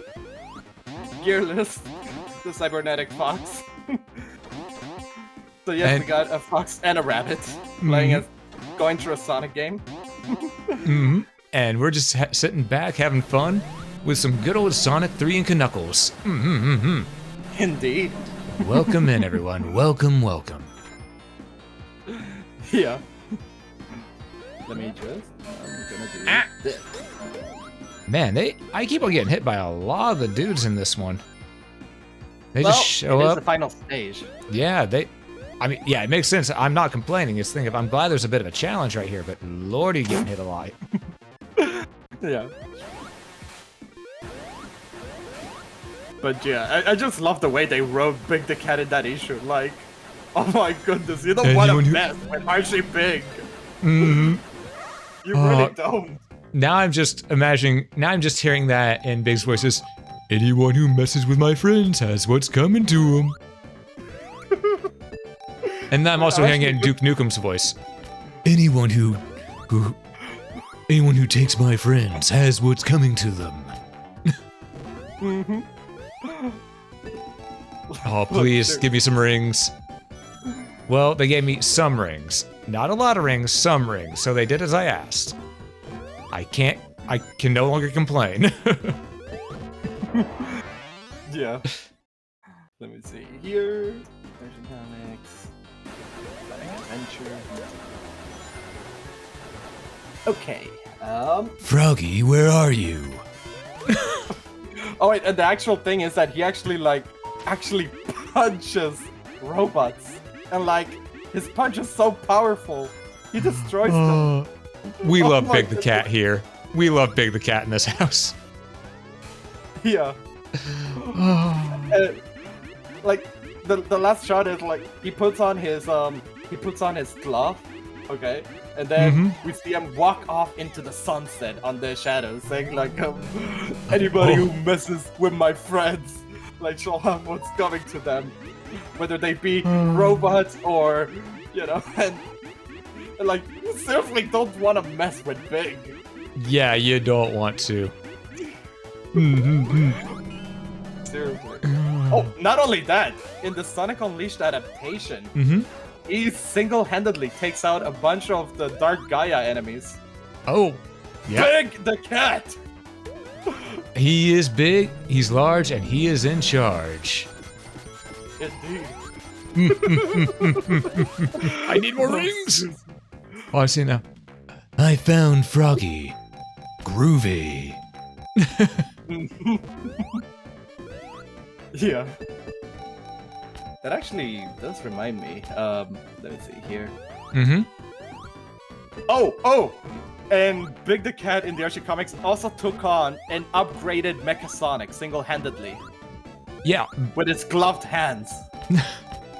Oh, balls. Oh goodness. You know what? It was about time for it to eventually happen, you know? Yeah, it was bound to happen. I'm not leaving here without some rings. Okay. Try to get as many rings at least. Yep. Before.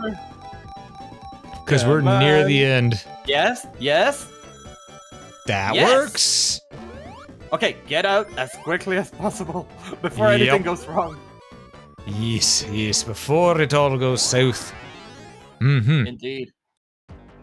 Damn. Like whoever messes with Big. Alright, we're gonna try to save our... Oh, we're right here. Okay. Oh. Well, there's one boss battle before the final boss. So it should be okay. Yeah. Mm-hmm. Alright, this one right here, as a kid, I remember finding annoying. You What? get the... yeah. You have to... There we go. That's it. Come on. Oh, No, I gotta do it. No, you cannot. You cannot hit him. You're wasting rings for nothing. No, I mean, I had to do it so that I could go ahead and not just lose the rings, because I would have just lost them. That's fair. But this boss is more time consuming, which is what had me like, don't do that. Understandable. Very understandable. So, example. Got him. Okay. Oh. Right, I was holding up instead of pressing the correct button. Games with gravity mechanics always throw me off. Mm. Remember when Mega Man X7 tried to do that in 3D? Oh god. Yeah, I remember. Oh. Why? Why would they do this? Alright, final look part out. Death Egg Zone. Bring it on, fat man.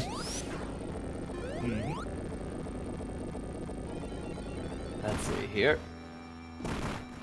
Yeah, so here's an interesting fact for you. Mm-hmm. Okay, so the original level order in Sonic 1, as you know, is different from the final, yes? Yep. So remember how there's that lost Sonic CD stage, R2? Mm-hmm. Well, now we know what it's actually supposed to be like. You see, concept art reveals, much like how all the stages in Sonic CD actually follow the same theming as the ones in Sonic 1, R2 was supposed to be Marble Zone. And it makes sense, because look at this. Palm Tree Panic, Green Hill Zone. R2, Marble Zone. Collision Chaos, Spring Yard Zone. Jumped at the wrong time. Tidal. I got some rings. Tidal Tempest, and Labyrinth. So you see, if R2 were still around, the level themings actually follow the same order as in Sonic 1. True. So, yeah. And there we go. We got this phase done. Gotta be careful there. Good thing for the drop dash, huh? Yeah, that is probably the best quality of life feature they added to this. Oh, no, You know, let's get in front of him and jump instead. How's that sound? Okay. That was a close one. It really was a close one. All right. Who here switched to their brown pants? All right. Not me, apparently bots aren't made with that. Ah, there. All right. Also, I Alright. love the music of Doomsday Zone. So good. Yep. I also love how it gets faster the more it goes on. There's actually a there's a version of Doomsday Zone on YouTube that says like Doomsday Zone for studying for exams. And it just gets faster over time. Or like, wait, Accurate. there was a version. There was actually one that's just like that. Listen to this version of Doomsday Zone while you're working on a project due in 1 hour. And then right as it gets to the last few minutes, it just becomes really fast. And it's like, that's anxiety right there. Good stuff. Good stuff. And then you're just like, trying to finish it off, Also, just watching this, you know what game you should try that's an obscure Sonic game? Which one? You should try Sonic Pocket Adventure. That is a good one. It's the only Sonic game that IGN has given 10 out of 10. Mm-hmm. So, hey, we can trust IGN, right? Oh. It's not like you can. It's not like IGN is short for ignorance, right? I mean, I can't fully make that joke now because there's someone I know who actually works at IGN, and they're a good dude. They actually do the research, but the people who were there before though, they made it a joke. Let's be real. Yeah, I think that's the thing. Every reviewer in the end, every reviewer specializes with a specific game, Mm-hmm. And tastes do affect things. I feel that overall, sometimes unfair reviews can happen simply because you get someone not used to a specific genre on board. Yep. And that's unfortunately just something that happens frequently. But I haven't really seen any recent issues, Maybe occasionally Sonic's had a rough transition to 3D, but that's about it. Yeah. And occasional that. Okay, Although, we've almost got him. Although, yeah. Let's see here. Oh, I think how many hits was that? I think he's got one or two more. Oh, you got plenty of rings either way. And this section is easy. Oh yeah, as long as I don't get greedy and smack into too many of these things. There we go. GG, no re. Nice. Oh, beta track restored instead of just Sky Sanctuary. Mm-hmm. Like in the original. There we go. And there's Sonic 3 and Knuckles. Completed it. Mm-hmm. Check that out. It's good to see. Alright. It's good to see. Indeed. I really like this beta track. Yeah, it's really nice. It's better than just, not that I hate Sky Sanctuary's song, but it's really good to have a unique track, Yeah, a little more fanfare at the end than something that we've already heard before. Although, okay, remember how I told you that you should play Sonic Pocket Adventure? Yeah? They used Doomsday Zone for a different stage. Oh! The song. So what actually plays during Doomsday Zone? Sky Sanctuary. Oh, okay, that's pretty good. Keep in mind, it's the same boss.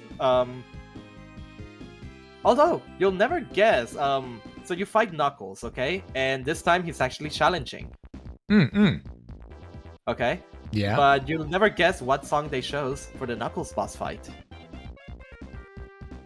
I'm going to Flying say... Battery. Oh! That works, actually. That actually works. But yeah. Oh, by the way, see that there? Hirokazu Yasuhara? You'll never guess where he works at now. Please don't say Square Enix. Naughty Dog. Oh, thank God. He was the designer for Jack and Daxter. Oh, so and so old Naughty Dog or new Naughty Dog? Well, I'm not sure about the new ones, but he was the game designer for he was a game designer for Jack and Daxter and what's that other Naughty Dog franchise? The one where you explore ruins. Oh, Uncharted? Yes, he was the game designer for both. That makes keep in sense. mind, he did the level design for Sonic and was the game designer, the one who because at the end of the day, the level design, the mechanics, how it all plays out, that was his doing. Okay. But yeah, he did the game design and level design for Jak and Daxter.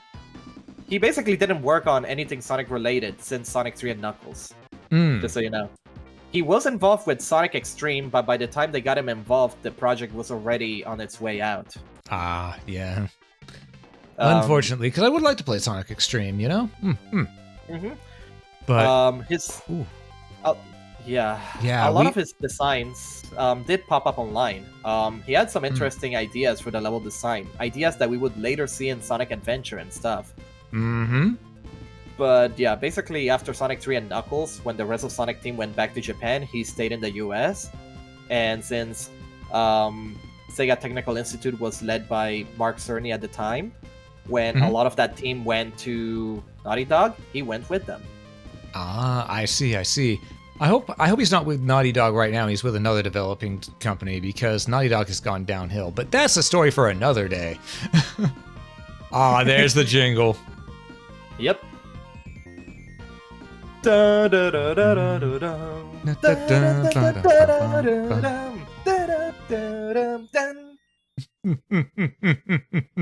Ah. But yeah, I want to say thank you for joining me for this. I really appreciate your company here because we've been meaning to do this for so long, and it just felt like, you know what? It took so long. Let's do one of the games that we both know a lot about. Yeah. I really love the whole Sonic series. I mean, between you and me, Sonic 3 and Knuckles is indeed my favorite. Oh, we got a cutscene. Yep. Let's see again. Gotta love how his floaty is that enemy from Sonic 2. Yep. Oh. No. Oh. Yeah. Oh. That Flicky got his revenge. Yep. Oh. Did you notice that that's also the same style Flicky that's inside Gamma? Yeah. Same color and everything. So, I wonder. Revenge? Oh, we did still have after this we have lore-wise now we have what was it? Sonic Superstars and then Sonic Adventure. Yep, it goes Sonic 1, Sonic CD, Sonic 2, Sonic 3, Sonic and Knuckles, Sonic Superstars, Sonic Adventure, and from there on in, the rest is history. Apparently, the quote actually didn't say, oh, it takes place between Sonic 3 and Knuckles and Sonic Adventure. They actually said another game that is further along. I think they said, oh, it takes place between Sonic 3D Blast. Right, they said it also takes place. Yeah, because Sonic 3D Blast, I guess, that is in the timeline. True. I keep on forgetting about it existing, I'm gonna be real. It doesn't really add much of value other than showing there's other flickies. Which like we the did see in- Chonker. Yep. The Chonker flicky. Yeah. But yeah, we don't really see those flickies again except in Sonic X. Yeah. Whew. Yeah. But yeah, again, thank you so much for joining me, and to the audience, thank you all so much for watching. If you enjoyed this, please be sure to check out Gearlis' channel here. I'd appreciate it. And of course, you all know me, so if you enjoyed this, please consider hitting that follow button. It helps quite a bit. If you're watching this on YouTube, please consider hitting that like button. It helps a lot more than you know.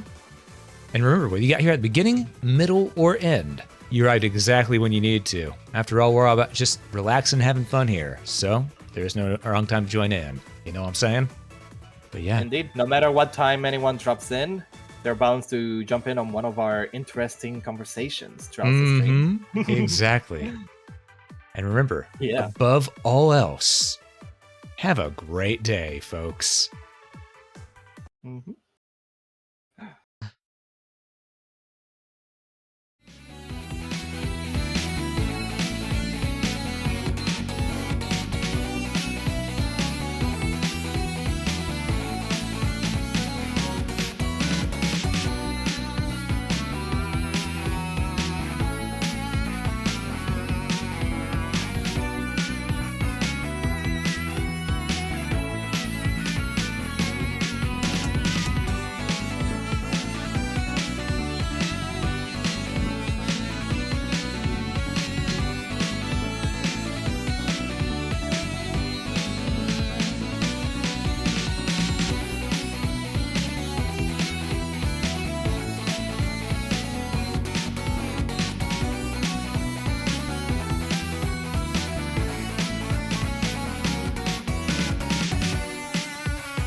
Thanks again, everyone, for joining today. I appreciate it. And again, big shout to Gearlis' channel for joining on this. This was an absolute fun time, and we hope you had a great time as well. But yeah, let's go right off to lock, and let's get a raid message going. Catch y'all later.